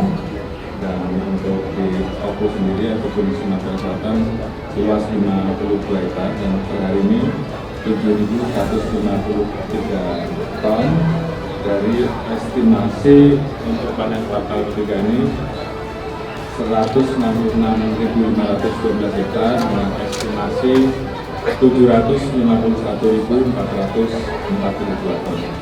Kemudian kami juga sekaligus melaksanakan kegiatan pembagian 5 unit dryer dan dalam perjalanannya kita akan bagi total 21 unit khusus untuk di wilayah Sumatera Selatan dan juga 15 unit mesin tipil yang kita harapkan ini bisa membantu kualitas jagung agar betul-betul bisa maksimal sesuai dengan kriteria dari pemerintah. Adapun beras SPHP dikemas dalam paket murah seharga Rp60.000 yang berisi 5 kg beras, 1 kg minyak goreng, 1 kg tepung terigu, dan 1 kg gula pasir. Program Gerakan Pangan Murah Polri diharapkan dapat membantu masyarakat mendapatkan kebutuhan pokok sekaligus menjaga stabilitas pangan nasional. Johanna Bila, Simpo TV melaporkan. Pemirsa, Presiden Prabowo Subianto mengapresiasi terkait dengan Menteri Perumahan dan Kawasan Permukiman Maurarar Sirait beserta jajaran atas kinerja mereka mewujudkan program subsidi rumah. Dirinya menyebut Menteri PKP awalnya hanya menjanjikan membangun 25.000 rumah, akan tetapi Maurarar justru membangun 26.000 rumah.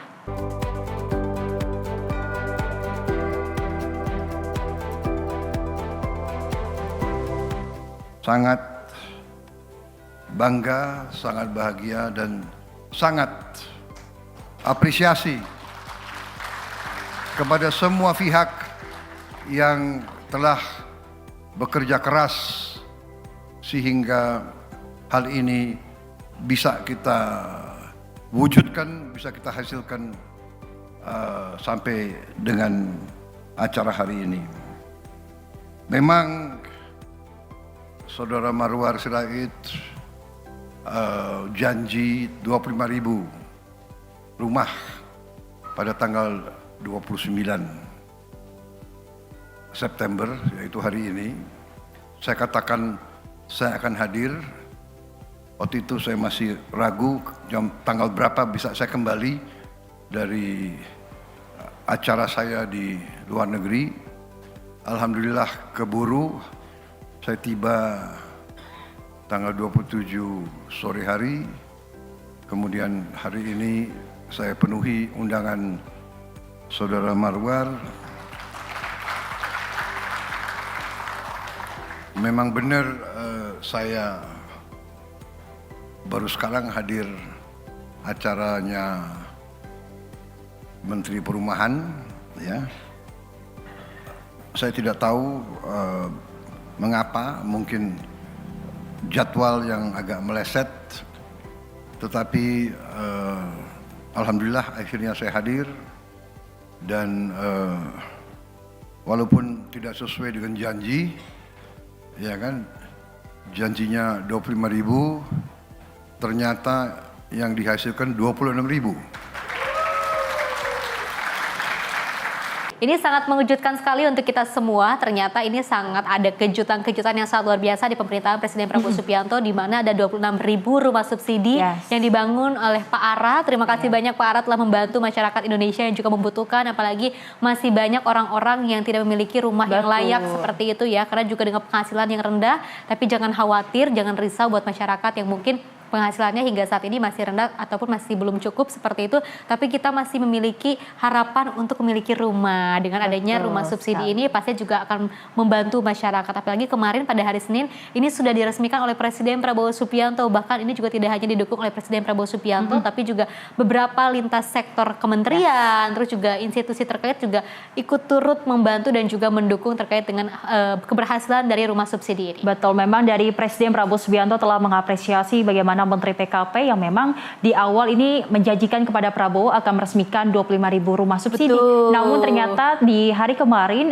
ini Menteri PKP ini berhasil mencetak rekor di mana memang ternyata melampaui batas dari janjinya, yaitu 26.000 rumah subsidi yang diresmikan oleh Presiden Prabowo Subianto. Kalau kita lihat memang dari Menteri PKP mengatakan rumah subsidi ini juga diberikan kepada almarhum Afam yang sebelumnya meninggal karena waktu tragedi di Kuitang. Namun ini menjadi wujud nyata dari pemerintah bahwasanya hadir di tengah masyarakat untuk memberikan rumah dengan harga yang terjangkau dan pastinya aman dan fasilitasnya juga lengkap dan siap dihuni oleh masyarakat Indonesia. Betul. Mudah-mudahan ke depannya terkait dengan adanya program ataupun rumah subsidi ini bisa terus bermanfaat untuk semuanya dan juga mudah-mudahan untuk teman-teman ataupun dimanapun Anda berada yang belum mendapatkan kesempatan rumah subsidi ini, mudah-mudahan ke depannya bisa mendapatkan ya. Apalagi kan ini kan sudah ada 26 rumah ataupun 26.000 rumah yang juga berhasil diresmikan seperti itu. Mudah-mudahan ke depannya tidak hanya berhenti di sini saja, tapi juga seterusnya akan ada program-program yang murah juga bagi masyarakat Indonesia.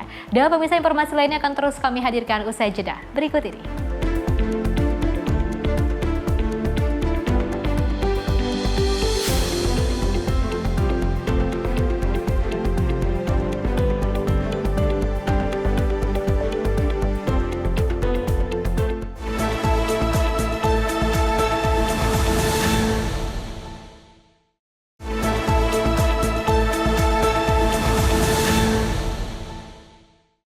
Selamat pagi pemirsa, Anda masih menyaksikan Menyapa Indonesia Pagi. Informasi kita lanjutkan masih terkait dengan rumah subsidi yang baru saja diresmikan oleh Presiden Prabowo Subianto. Di mana pemirsa Menteri Perumahan dan Kawasan Permukiman Marwarar Sirait memastikan pemerintah tak akan menaikkan bunga kredit pemilikan rumah atau KPR subsidi hingga sisa tahun ini. Menurut Ara, dengan tidak menaikkan bunga KPR subsidi, pemerintah juga telah menunjukkan keberpihakan maksud kami terhadap masyarakat berpenghasilan rendah.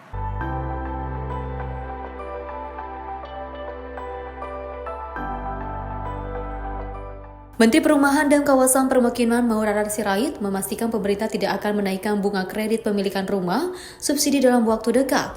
Ara menjelaskan hal itu sebagaimana komitmen pemerintahan Presiden Prabowo Subianto guna memastikan pasar perumahan tetap bergeliat. Selain itu, Ara juga menambahkan bahwa keputusan tersebut sebagai bukti kehadiran negara dalam rangka memberikan akses rumah layak huni bagi rakyat. Hal ini sejalan dengan asa cita Presiden Prabowo Subianto yang tertuang dalam program 3 juta rumah. Apalagi Pak, pengembang, kita tepuk tangan buat Presiden bahwa bunga rumah subsidi tetap tidak dinaikkan ya tahun ini.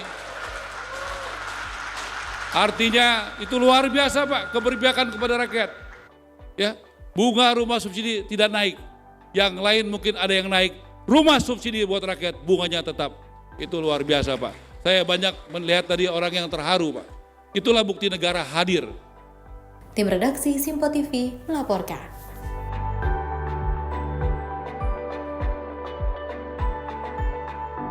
Dari Wakil Menteri Dalam Negeri Bima Arya Sugiarto ini melihat langsung pelatihan dasar bagi Satpol PP di Balai Pengembangan Satpol PP dan juga Damkar di Bogor, Jawa Barat. Menurutnya pemirsa, latihan ini penting dilakukan agar Satpol PP dapat menjalankan tugas dengan penuh integritas dan juga bersikap humanis dengan masyarakat.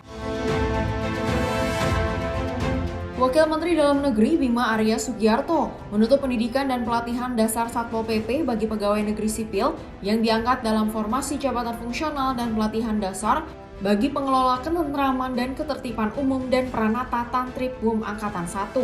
Saat penutupan, Wamendagri telah melihat latihan dasar Satpol PP di Balai Pengembangan Satpol PP dan Damkar yang bertujuan untuk meningkatkan ketangguhan fisik dan humanisme anggota Satpol PP sambil menjaga integritas. Latihan tersebut merupakan bagian dari upaya untuk mengoptimalkan kinerja Satpol PP dalam tugas-tugasnya yang meliputi pemeliharaan ketertiban umum, penegakan peraturan daerah, dan pemadam kebakaran. Maka dari itu, Bima menghimbau Satpol PP untuk menjalankan tugas dengan penuh integritas dan sikap humanis di tengah masyarakat. Tim redaksi Simpo TV melaporkan. Dari Menteri Hukum Supratman, Andi Aktas juga memastikan pihaknya akan menyiapkan payung hukum terkait transformasi Kementerian BUMN menjadi badan penyelenggara BUMN. Supratman juga menegaskan peran BP BUMN nantinya berbeda dengan BP Danantara, yakni sebagai regulator untuk pelaksana usaha. Pemerintah akan menyiapkan payung hukum terkait revisi Undang-Undang Nomor 19 Tahun 2023 tentang BUMN yang mengatur soal transformasi Kementerian BUMN menjadi badan penyelenggara BUMN. Menteri Hukum Supratman mengatakan bersamaan dengan disahkannya revisi Undang-Undang BUMN dalam rapat paripurna DPR pekan depan. Nantinya Presiden Prabowo Subianto juga akan menerbitkan peraturan Presiden untuk mengatur mekanisme transisi kelembagaan. Supratman juga menepis anggapan bahwa BP BUMN akan setara dengan BP Danantara, namun keduanya memiliki peran dan fungsi yang berbeda, yakni BP BUMN sebagai fungsi regulator, sedangkan Danantara sebagai operator dan eksekutor untuk pelaksana usaha. Kan begitu diparipurnakan, setelah diundangkan, otomatis secara kelembagaannya nanti akan disiapkan oleh Menpan RB, nanti akan menyiapkan prosesnya bersama dengan Pak Mensesnek untuk diharmonisasi di Kementerian Hukum nanti ya. Ada kan tentu ada penetapan perpresnya nanti untuk mengatur secara kelembagaan dan lain sebagainya. Beda dong, beda. Kalau ini kan fungsinya regulator, kalau Danantara kan eksekutor buat pelaksanaan untuk operatornya. Kalau ini regulator, Danantaranya operator ya, untuk menjalankan fungsi usahanya ada di BP Danantara. Dari Jakarta, Sri Dewi Adayani, Mutia Agiani, Simpo TV melaporkan. Pemirsa, TNI Angkatan Udara menggelar Dirgantara Fair 2025 yang juga dimeriahkan dengan pameran alutsista dan festival band. Dirgantara Fair yang menjadi ajang memperkuat sinergitas antara TNI Angkatan Udara dan juga masyarakat.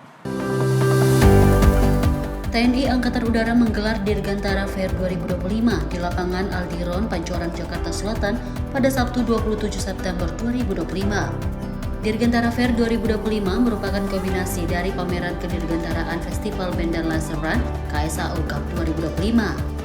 TNI Angkatan Udara memamerkan beragam alutsista, aneka miniatur pesawat, teknologi pertahanan terkini, hingga menerbangkan pesawat kertas serentak. Alutsista terbaru seperti pesawat Nirawak atau drone canggihnya juga turut dipamerkan dalam gelaran ini.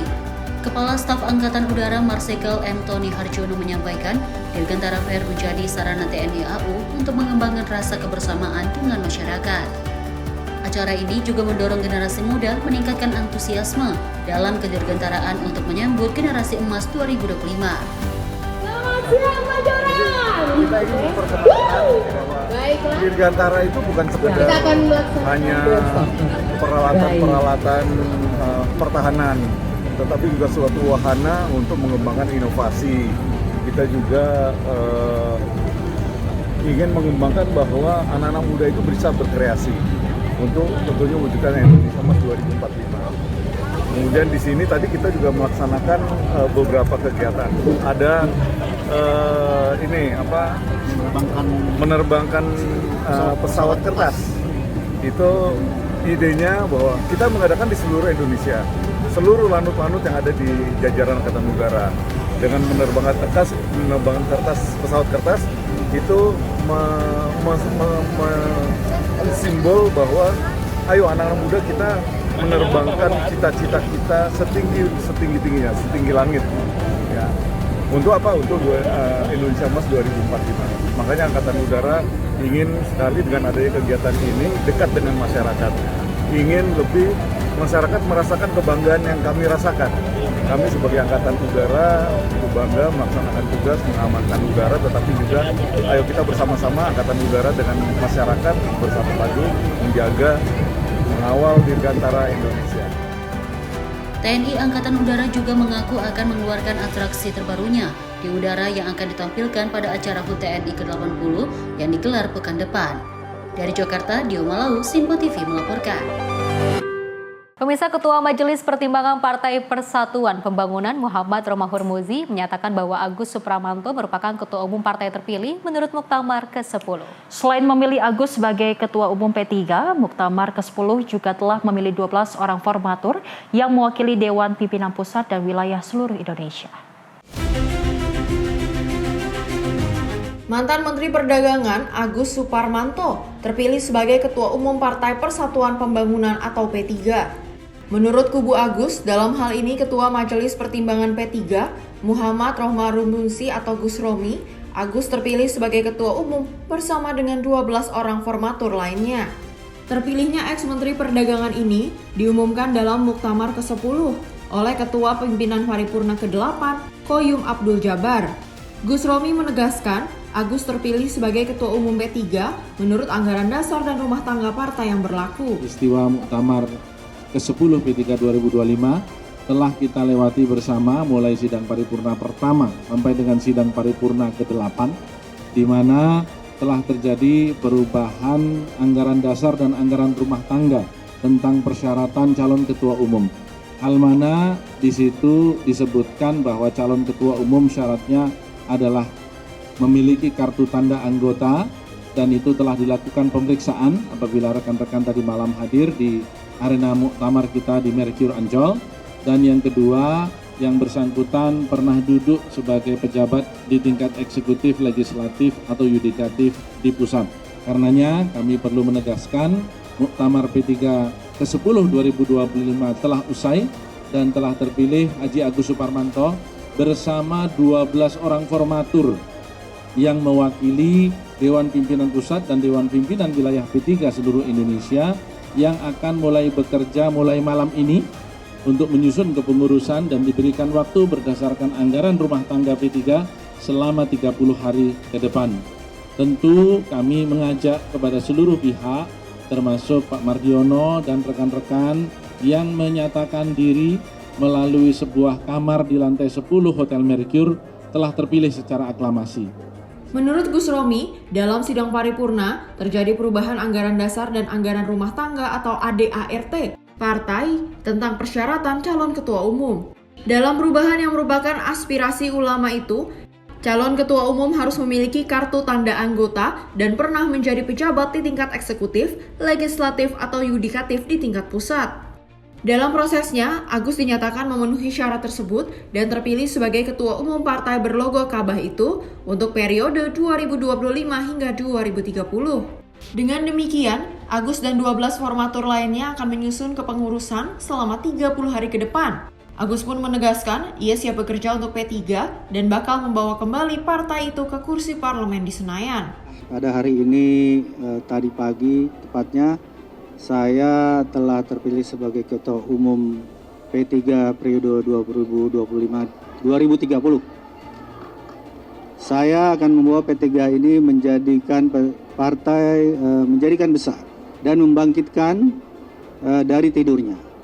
Kedua adalah bahwa P3 merupakan untuk aspirasi umat, sehingga juga pada umat-umat Islam marilah bersatu untuk membangun P3 dan untuk kemajuan bangsa, yaitu bangsa Indonesia. Dan juga Muktamar 10 ini telah usai, marilah kita bersatu. Kami mengajak segala pihak, semua pihak, baik yang di luar maupun yang di dalam untuk bersatu membangun P3. Kubu Agus Suparmanto menggelar tasyukuran sekaligus penutupan Muktamar ke-10 di Hotel Discovery kawasan Ancol, Jakarta Utara. Dalam tasyakuran ini, kubu Muhammad Mardiono tampak tidak hadir, usai mendeklarasikan terpilihnya sebagai ketua umum melalui aklamasi. Diketahui kubu Mardiono mendeklarasikan status terpilih sebagai ketua umum P3 2025 hingga 2030 secara aklamasi pada Sabtu malam di Hotel Mercure Ancol. Sedangkan Agus mendeklarasikan status terpilihnya pada Minggu dini hari setelah ditetapkan sebagai calon tunggal dalam Muktamar ke-10. Proses pemilihan ketum dipercepat karena pimpinan sidang menilai ada kondisi darurat yang menyebabkan keputusan harus diambil dengan cepat. Tim redaksi Sinpo TV melaporkan. Pemirsa, hujan deras disertai dengan angin kencang melanda Kabupaten Malang, Jawa Timur pada Minggu 28 September 2025. Peristiwa ini juga menyebabkan 25 rumah rusak dan akses jalan sempat terhambat akibat pohon yang tumpah. Meski begitu, pemirsa, BPBD Kabupaten Malang memastikan tidak ada korban jiwa dalam kejadian tersebut dan kerusakan terjadi di wilayah Kecamatan Kepanjen dan Gondang Legi. Terlihat bangunan rusak akibat intensitas hujan yang tinggi disertai angin kencang.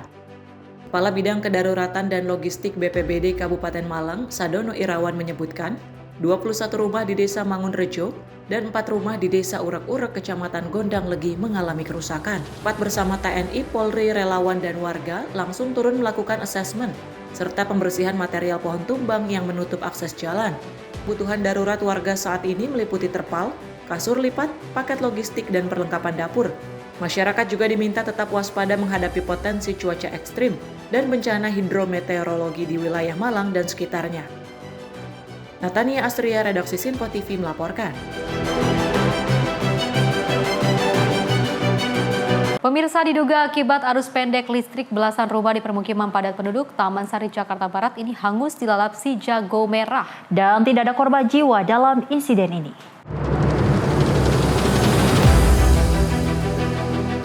Kebakaran melanda belasan rumah di pemukiman padat penduduk di Jalan Mangga Besar 9, Tangki, Taman Sari, Jakarta Barat. Hembusan angin yang kencang serta banyaknya material yang mudah terbakar membuat kobaran api dengan cepat merambat ke bangunan rumah warga yang posisinya berdempetan. Meski proses pemadaman sempat alami kendala lantaran minimnya sumber air, namun warga dan petugas pemadam kebakaran bahu-membahu berusaha menjinakkan sumber api agar tidak meluas. Dugaan sementara api berasal dari arus pendek listrik. Gimana sih, Bu? Saya kurang tahu ya, tadi cuma dikasih tahu bahwa ada kebakaran, pikir nggak sebesar ini, tahu-tahu langsung besar dan ada ledakan juga, mungkin karena warga panik jadi ditinggalin rumah ya. Berapa kali ledakan, Bu? Lebih dari 3 kali. Lebih dari 3 kali. Awal titik api ada di mana, Bu?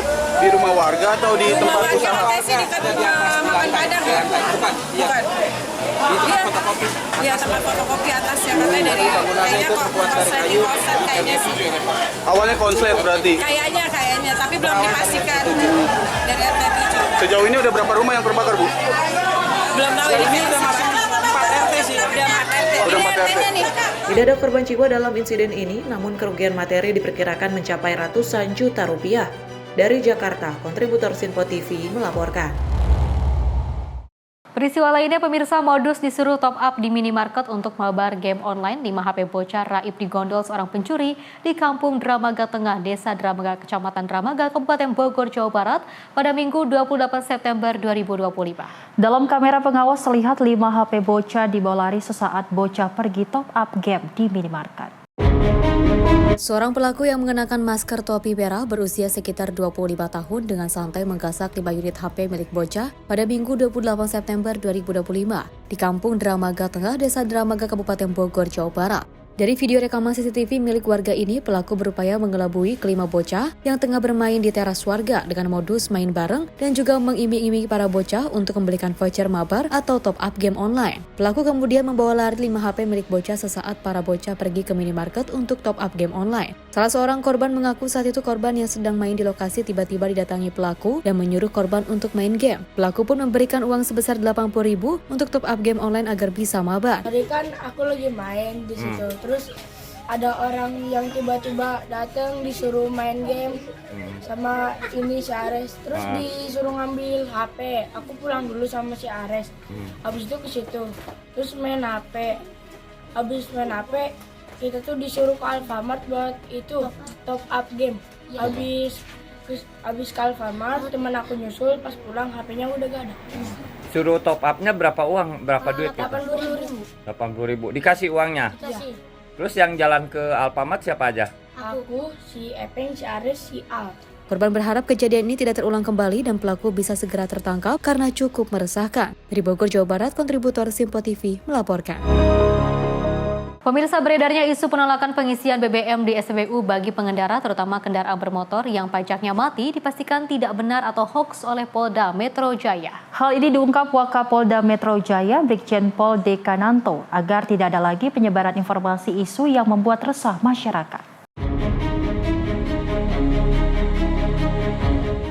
Beredarnya larangan pengisian BBM di SPBU oleh pihak kepolisian bagi para pemilik kendaraan yang pajaknya mati melalui media sosial dipastikan tidak benar atau hoax. Hal ini diungkap langsung oleh Wakapolda Metro Jaya Brigjen Pol Dekananto saat bertemu dengan ratusan pengemudi ojek online dalam acara Jumat Peduli di kawasan Juanda, Jakarta Pusat. Menurut Dekananto, kepolisian menjamin para pengendara termasuk pengemudi ojek online dapat mengisi BBM tanpa harus menunjukkan STNK sebagai bukti pembayaran pajak sebelum mengisi BBM. Untuk itu, kepolisian meminta agar tidak ada lagi penyebaran informasi tidak benar yang dianggap meresahkan dan membuat situasi menjadi tidak kondusif di masyarakat. Berita-berita hoax bahwa ada larangan pengisian BBM di SPBU apabila kendaraannya plat nomornya mati, ya. Ini kami sampaikan isu itu tidak benar, ya. Untuk di wilayah Jakarta tidak ada larangan itu. Teman-teman khususnya ojol, ya, dan termasuk yang lainnya silakan untuk mengisi BBM, ya. Tidak ada terkait dengan itu. Itu membuat resah, membuat seolah-olah situasi tidak kondusif. Ya. Saya kira itu, ya. Sebelumnya beredar informasi dengan narasi pihak kepolisian melakukan penjagaan di SPBU dan meminta masyarakat yang pajaknya mati dilarang mengisi BBM, terutama BBM subsidi Pertalite, di mana hal ini juga dibantah oleh Pertamina terkait isu tersebut. Dari Jakarta, Dio Malau, Simpo TV melaporkan. Pemirsa, 3 kamar kos-kosan di Jalan Tentara Pelajar Grogol Utara, Kebayoran Lama, Jakarta Selatan ini hangus terbakar pada Senin 29 September 2025. Belum diketahui secara pasti penyebab kebakaran tersebut, namun dugaan sementara api berasal dari fenomena listrik. Inilah video amatir milik warga yang merekam peristiwa kebakaran di Jalan Tentara Pelajar Grogol Utara, Kebayoran Lama, Jakarta Selatan pada Senin 29 September 2025 siang. Nampak asap tebal membumbung tinggi saat api membakar sebuah bangunan lantai 2 yang dijadikan toko dan kos-kosan. Petugas pemadam kebakaran yang tiba di lokasi langsung melakukan lokalisir dan pendinginan untuk pemadaman api. Menurut warga dan petugas Kulkarmat Jakarta Selatan, api diduga dari korsleting listrik dari salah satu kamar kos-kosan yang berada di atas. Dalam peristiwa kebakaran ini, api melahap sedikitnya 3 kamar kos-kosan dan tidak ada korban luka maupun jiwa dalam peristiwa tersebut. Apa ada penghuninya pas saat di... Kenapa? Penghuni kosannya ada nggak? Ada, itu lagi pada naik penghuni kosannya, lagi pada ngecek-ngecekin Mungkin diduga ada korsleting ataupun apa lagi ngecas. Penyebabnya apa? Penyebabnya apa? Kalau kurang tahu juga sih, yang kalau persepsinya mungkin entah konslet, cuman katanya yang punya kosan sih ada listrik cuman aman gitu, nggak yang konslet gas.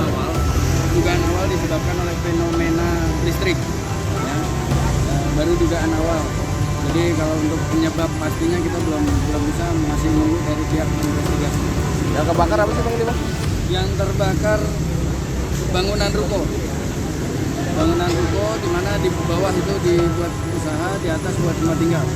Kos-kosan Bang ya? Kos-kosan gitu. Berapa bangunan Bang yang kebakar Bang? 1 bangunan. Ada korban Bang? Untuk korban tidak ada, nihil. Api berhasil dipadamkan setelah petugas Kulkarmat menerjunkan 12 unit mobil pemadam kebakaran dan 45 personel ke lokasi kebakaran. Dari Jakarta Selatan, kontributor Simpo TV melaporkan. Miris sekali ya, saya dan juga pemirsa, ternyata terkait dengan peristiwa kebakaran ini masih terus melanda di kawasan di Jakarta. Seperti itu, kita juga harus jauh lebih berhati-hati lagi. Apalagi ini juga terjadi kebakaran di kos-kosan yang berada di Jakarta. Seperti itu, mudah-mudahan ke depannya hal seperti ini tidak terjadi lagi dan juga bisa menjadikan sebuah pembelajaran untuk kita semua agar bisa jauh lebih berhati-hati lagi. Apalagi kan ini kan kos-kosan, otomatis kan banyak pengguna-pengguna yang lainnya seperti itu ya. Kalau kita mau ngecas handphone ataupun gadget dan alat elektronik lainnya, kita harus jauh lebih berhati-hati lagi, harus lebih waspada lagi, harus bisa diteliti lagi seperti apa, dan jangan lupa untuk segera dicabut seperti itu ya, jangan diabaikan karena kita tidak tahu kejadian seperti ini bisa datang kapan saja. Betul, tidak hanya untuk menghemat listrik saja kita mencabut bagaimana colokan-colokan, namun ternyata ini juga bisa menghindari adanya kebakaran. Betul. Karena memang kalau kita ketahui ternyata kebakaran yang sering terjadi di ibu kota adalah karena listrik. Ini juga penting dilihat untuk penjaga kos ataupun warga-warga kos, karena memang ternyata kelistrikan perlu dijaga, dilihat bagaimana kondisinya, apakah ada kabel yang terlupas ataupun ada kabel yang memang sudah kebakar. Betul. Karena memang ternyata dengan kelalaian tersebut ini bisa menimbulkan kebakaran yang merugikan banyak orang.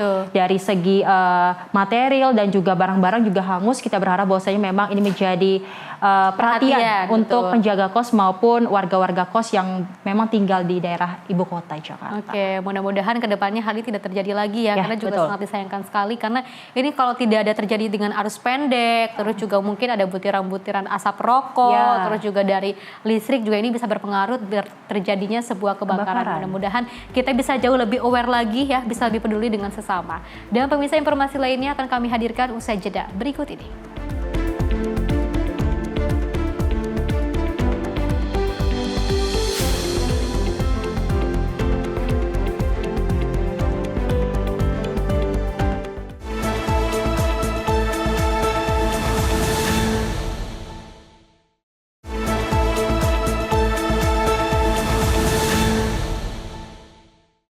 Terima kasih pemirsa, Anda masih menyaksikan Menyapa Indonesia Pagi. Di mana dalam rangka menyambut Hari Batik Nasional yang jatuh pada 2 Oktober mendatang, siswa SMK Negeri 1 Plupuh, Sragen membuat seragam batik dengan tangan sendiri yang nantinya dikenakan saat sekolah. Menariknya pembuatan seragam batik ini tentunya juga menggunakan teknik Sumanagasi, yaitu teknik celup di air yang berasal dari Jepang. Penasaran dengan seragam batik karya siswa SMK ini? Mari kita simak liputannya. Kreativitas siswa SMK Negeri 1 Plupuh, Sragen, Jawa Tengah patut diapresiasi. Mereka berhasil membuat seragam batik sekolah dengan tangan mereka sendiri. Mulai dari proses membatik hingga menjahit kain menjadi pakaian siap pakai. Seragam batik ini menggunakan teknik Suminagasi, yakni teknik celup di air yang berasal dari Jepang. Pola yang dihasilkan terlihat mirip namun tetap unik di setiap kelas, sehingga mencerminkan ciri khas masing-masing. Bahan kain yang digunakan mayoritas dari polyester agar pewarna akrilik bisa menempel lebih baik. Meskipun ada pula kain toboyo yang dipakai karena daya serap warnanya lebih bagus, ukuran kain yang digunakan sekitar 1 x 1,5 meter hingga 1 x 2 meter. Prosesnya cukup panjang, mulai dari mengentalkan air dengan bahan CMC, mencampur warna, menciptakan motif, menjemur, membuat pola, hingga tahap akhir penjahitan. Semua tahapan tersebut dilakukan langsung oleh para siswa. Seragam batik ini nantinya akan dikenakan oleh para murid di SMKN 1 Plupuh setiap hari Kamis. Sekaligus menjadi media pembelajaran sekaligus kebanggaan tersendiri bagi para siswa. Salah seorang siswa yakni Arif Wahyu Mustafa mengatakan bahwa ini merupakan pengalaman pertamanya membuat seragam batik Suminagasi. Untuk membuatnya juga sesuai dengan inovasi dan kreativitas siswa masing-masing. Dirinya juga merasa sangat puas dengan seragam batik hasil karyanya tersebut. Ini baru pertama kali, ini kita buatnya sesuai dengan inovasi dan kreativitas kita masing-masing untuk membentuk motif-motif ini. Bedanya dengan pembatik secara biasa kayak menggunakan malam apa? Kan itu menggunakan malam itu pakai malam ya. Ini tuh kita modelnya tuh kita cara membuatnya tuh loyang, diisi air sama larutan CMC yang di blender itu. Untuk waktu pemblenderan itu sekitar 2 menitan sampai benar-benar larut. Nah terus kain itu dimasukkan ke dalam loyang, kan itu udah diberi warna, habis itu ditiriskan dan dijemur. Cara pembuatannya aja sama batik-batik seperti malam itu udah beda. Menurut Kepala SMKN 1 Plupuh Sri Eka Lelana, pembuatan seragam batik ini sejalan dengan visi misi Jawa Tengah yang mengedepankan masyarakat pintar, sehat, dan peduli lingkungan. Di tahun pelajaran 2025-2026, SMK Negeri 1 Plupuh melaksanakan PBL, Project Based Learning atau pembelajaran berbasis proyek. Nah, di tahun ini tema kita adalah pembuatan batik Suminagasi, yaitu pembuatan batik dengan media melukis di atas air. Nah, PBL ini diperuntukkan untuk 2 mapel, IPAS untuk kelas 10 dan PKKWU untuk kelas 11. Yang kita harapkan atau tujuan dari kegiatan ini tentunya adalah untuk meningkatkan inovasi dan kreativitas anak didik juga teman-teman guru. Kemudian yang kedua adalah mensupport visi dan misi Provinsi Jawa Tengah. Di antaranya adalah menjadikan masyarakat Jawa Tengah lebih sehat, lebih pintar, dan lebih menghargai lingkungan. Batik Suminagasi ini diharapkan menjadi identitas sekolah dan menumbuhkan kebanggaan siswa terhadap karya mereka sendiri. Dari Sragen, Jawa Tengah, Raditya Hermansyah, kontributor Sinpo TV melaporkan. Pemirsa, teknologi papan interaktif digital kini hadir di SLBA Pembina Tingkat Nasional Jakarta, tentunya untuk mendukung pembelajaran siswa tunanetra. Inovasi ini mendapatkan apresiasi dari guru dan diharapkan bisa diterapkan di seluruh jenjang pendidikan disabilitas. Smartboard atau papan interaktif digital IFP kini hadir di SLBA Pembina Tingkat Nasional Jakarta, membawa inovasi dalam proses belajar khususnya bagi siswa tunanetra. Teknologi ini memudahkan guru dalam mengawasi dan mendampingi siswa, serta digunakan untuk berbagi kegiatan belajar seperti kuis, pencarian materi berupa video dan audio, serta fitur screen share. Fahmi Budiansyah, guru di SLBA Pembina, menyatakan kekagumannya terhadap aksesibilitas papan interaktif tersebut. Setelah menyesuaikan diri, ia menemukan bahwa sistemnya mirip Android dengan fitur pembaca layar, memungkinkan siswa tunanetra menggunakan perangkat ini dengan semangat, termasuk membuka aplikasi seperti YouTube secara mandiri. Papan interaktif digital ini akses ya untuk tunanetra karena di dalamnya itu mesinnya itu seperti Android ya sistemnya sebenarnya. Jadi di dalamnya itu sudah terdapat aksesibilitas, salah satunya talkback, yang dimana talkback itu biasa digunakan untuk anak-anak tunanetra mengakses papan interaktif tersebut. Anak-anak bisa mengeksplor papan interaktif tersebut, anak-anak bisa bermain kuisis atau mencari materi baik berbentuk video, audio seperti itu. Dan mereka pun bisa layarnya itu di screen share. Nah, jadi layar mereka akan disambungkan ke papan interaktif tersebut meskipun siswanya 4 siswa atau 5 siswa itu bisa di screen share dalam satu papan smartboard sehingga memudahkan guru untuk memonitoring siswa. Nah, di situ saya mengutak-atik, ternyata saya menemukan sistemnya itu sama seperti Android sehingga di dalamnya terdapat talkback, pembaca layar. Nah, di situ saya coba-coba dulu sendiri. Setelah saya memastikan saya sudah bisa dan ini akses, kemudian saya coba tawarkan anak-anak untuk mencoba secara langsung. Nah, ketika anak-anak mencoba secara langsung itu benar, ternyata anak-anak bisa untuk mengakses papan interaktif tersebut karena papannya itu menghasilkan visual dan audio. Nah, seperti itu. Jadi tunanetra pun tetap bisa menggunakan papan interaktif tersebut. Dalam sebuah pengalaman menarik, Fahmi membantu muridnya Grace yang mengalami masalah pada laptop dengan menghubungkan perangkat ke smartboard agar proses belajar tetap berjalan. Ia juga memberikan apresiasi kepada Presiden Prabowo Subianto dan berharap fasilitas serupa dapat tersedia di seluruh jenjang SLBA demi mendukung pendidikan disabilitas. Tim redaksi Sinpo TV melaporkan. Pemirsa, Presiden Prabowo Subianto juga menegaskan bahwa prioritas utama saat ini adalah keselamatan dan juga kesejahteraan para anak di Indonesia. Kepala negara menegaskan memastikan bakal menangani persoalan yang saat ini tengah terjadi. Presiden Prabowo Subianto menegaskan bahwa pemerintah akan menangani kasus dugaan keracunan dalam program makan bergizi gratis dengan serius dan tuntas. Ia berkomitmen untuk segera mencari solusi agar masalah ini dapat diselesaikan dengan baik.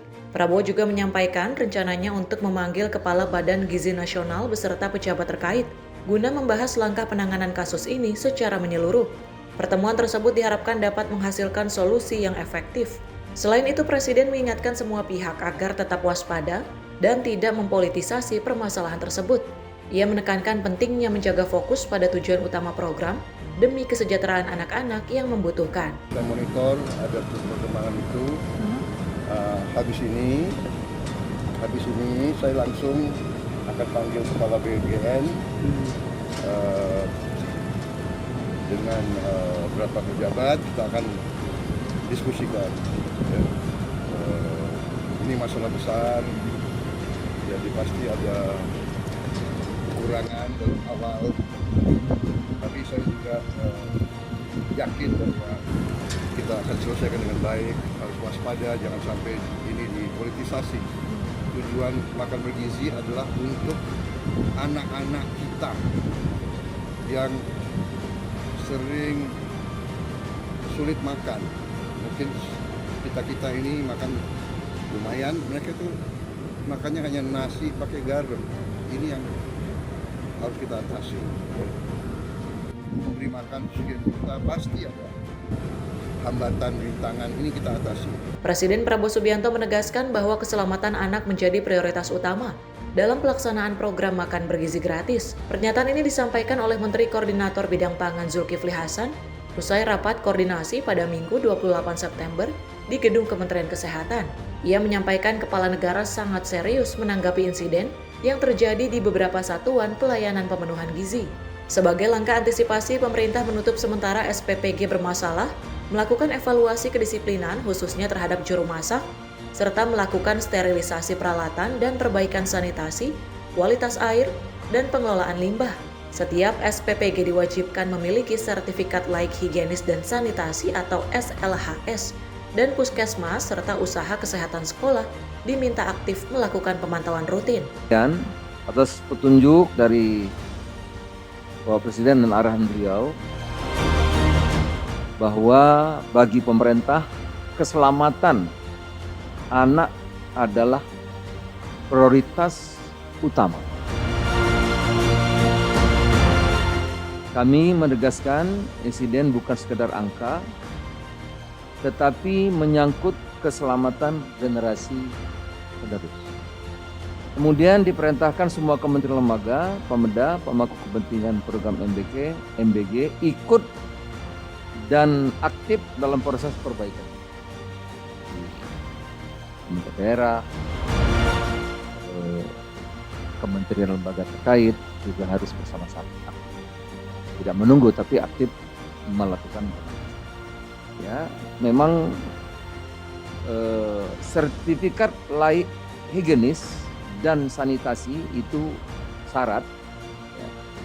Tetapi setelah pasca kejadian sekarang mendapat perhatian khusus, harus atau wajib hukumnya ya, setiap SPPG harus punya SLHS, harus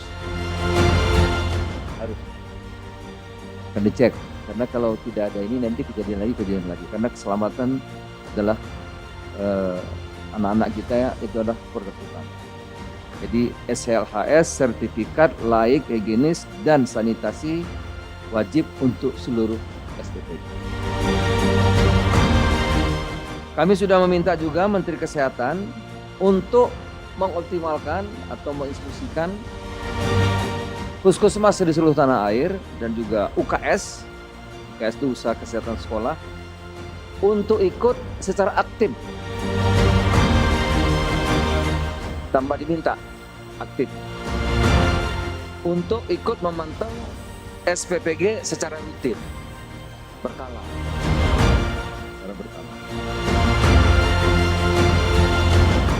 Saudara-saudara sekalian, semua langkah ini diambil secara terbuka agar masyarakat yakin bahwa makanan yang disajikan aman, bergizi bagi seluruh anak Indonesia.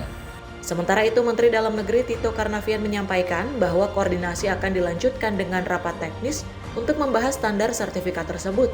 Pemerintah berkomitmen menjalankan langkah-langkah ini secara terbuka dan berkelanjutan agar masyarakat yakin makanan yang disajikan dalam program MBG benar-benar aman. Kemendagri akan Zoom meeting dengan seluruh kepala daerah, kemudian Kepala Dinas Kesehatan, Kepala Dinas Pendidikan, serta Sekda. Nanti juga akan dihadiri langsung oleh Pak Menkes yang akan memberikan arahan teknis kepada Kepala Dinas Kesehatan, juga ada dari BGN. Tim redaksi Sinpo TV melaporkan. Pemirsa, Presiden Amerika Serikat Donald Trump menegaskan bahwa ia tidak akan mengizinkan Israel melakukan penguasaan sepihak atas wilayah tepi barat. Pernyataan ini muncul di tengah rencana sejumlah negara mengakui Palestina sebagai negara berdaulat. Trump dalam pidatonya menyatakan bahwa ia tidak akan mengizinkan Israel mengambil alih wilayah tepi barat. Ia menekankan bahwa langkah tersebut akan semakin menghambat proses perdamaian antara Israel dan Palestina. Menurutnya, Amerika Serikat tetap mendukung keamanan Israel, namun tidak akan menyetujui tindakan yang berpotensi memicu ketegangan regional. Tra menambahkan keputusan politik yang dilakukan tanpa mempertimbangkan dampaknya dapat membahayakan stabilitas Timur Tengah. Pernyataan ini sekaligus menjadi pesan kuat bagi pemerintah Israel bahwa Washington menginginkan jalur diplomasi dan negosiasi untuk menyelesaikan konflik. Tra mengaku telah berbicara langsung dengan Perdana Menteri Israel Benjamin Netanyahu, namun ia menekankan sikap tegasnya untuk menolak penguasaan sepihak atas wilayah tepi barat. Ia menilai sudah cukup banyak konflik yang terjadi dan saatnya menghentikan langkah-langkah yang bisa memperburuk keadaan. Tim redaksi Simpo TV melaporkan. Informasi lainnya, pemirsa, seorang balita berusia 2 tahun di kota Serang, Banten berhasil diselamatkan petugas damkar setelah terjebak di dalam mobil yang terkunci otomatis. Tentunya peristiwa ini diduga terjadi akibat kelalaian orang tua. Beginilah detik-detik petugas pemadam kebakaran Kota Serang, Banten saat mengevakuasi seorang balita berusia 2 tahun yang terjebak di dalam mobil jenis Terios di Jalan Raya Serang Pandeglang, Tembong, Kota Serang. Kejadian bermula saat orang tua balita memarkirkan kendaraan untuk suatu urusan. Sang ibu turun dari mobil namun lupa mematikan mesin, hingga tak lama kemudian mobil terkunci secara otomatis. Menerima laporan tersebut, Damkar Kota Serang langsung mengerahkan 6 personil untuk melakukan proses evakuasi. Hanya dengan peralatan sederhana seperti lakban plastik, petugas berhasil membuka kunci pintu mobil dalam waktu sekitar 20 menit. Yang tadi untuk mobil yang terkunci itu jenisnya Terios. Jadi dia sudah terkunci otomatis. Jadi dia sudah pakai central lock. Jadi mau tidak mau juga kita harus melakukan evakuasinya dengan menggunakan lakban supaya untuk menurunkan kacanya itu sendiri. Berdasarkan informasi orang tua yang di lokasi ya, itu emang ada dasar awalnya juga posisi mobil itu masih menyala. Dan emang ada ibu dengan anaknya itu emang ada di dalam mobil. Dan juga pas setelah ibunya itu keluar dan ditutup pintu, tiba-tiba otomatis mengunci itu pintunya. Beruntung balita dapat diselamatkan tanpa mengalami luka maupun gangguan pernapasan meski terkunci di dalam mobil selama beberapa waktu. Dari Serang, Banten, Firman Arif, kontributor Simpo TV melaporkan. Pemirsa, kasus pencurian sepeda motor kembali terjadi di wilayah Jakarta Timur. Satu unit Honda Scoopy berwarna hitam merah milik warga di Kelurahan Lubang Buaya, Cipayung hilang dibawa pencuri pada Minggu 29 September 2025. Aksi pencurian ini terekam kamera CCTV. Inilah rekaman CCTV di lokasi pencurian sepeda motor warga di Kelurahan Lubang Buaya, Cipayung pada Minggu 29 September 2025. Seorang pencuri terlihat sedang memantau dan juga berupaya untuk membawa lari sepeda motor yang terparkir yang diketahui milik Syarif Hidayatullah, warga RT 07 RW 12, Lubang Buaya, Cipayung, Jakarta Timur. Peristiwa itu terjadi di saat korban tengah berada di dalam rumah. Diduga pelaku yang berjumlah lebih dari 1 orang telah mengintai kondisi sekitar sebelum melancarkan aksinya dan membawa kabur motor korban. Korban yang mengetahui motornya hilang kemudian melaporkan kejadian ke kantor polisi setempat. Ulia Haifanisa, tim redaksi Simpo TV melaporkan. Pemirsa, polisi menangkap juru parkir liar berinisial RBG di kawasan Tangerang pada Sabtu 27 September 2025. RBG sebelumnya dilaporkan menarifkan uang parkir sebesar Rp10.000 per unit dan menganiaya seorang pengendara yang tak terima dengan nominal tersebut. Seorang juru parkir liar RBG akhirnya ditangkap polisi setelah melarikan diri ke sebuah rumah di Kampung Karet, Sepatan, Tangerang pada Sabtu 27 September 2025.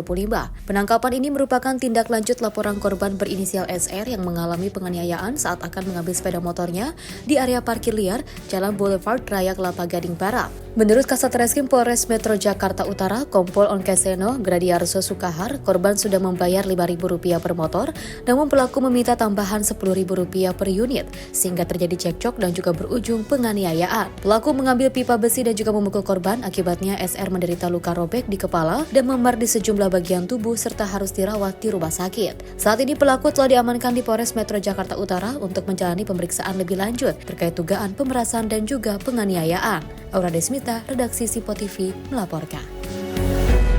Sedih sekali ya, saya dan juga pemirsa, ternyata para jukir-jukir liar ini masih merajalela di mana-mana, terus juga masih meresahkan masyarakat, apalagi sampai harus ada penganiayaan. Maka dari itu kita harus membantu untuk menghempaskan semua jukir liar yang ada di Indonesia ataupun di Jakarta seperti itu ya. Ini kalau kita diketahui bahwa si orang ini akan membayar Rp2.000, memang seharusnya kan Rp2.000, tapi jukir ini tidak terima, dia ingin bayarannya Rp10.000 seperti itu.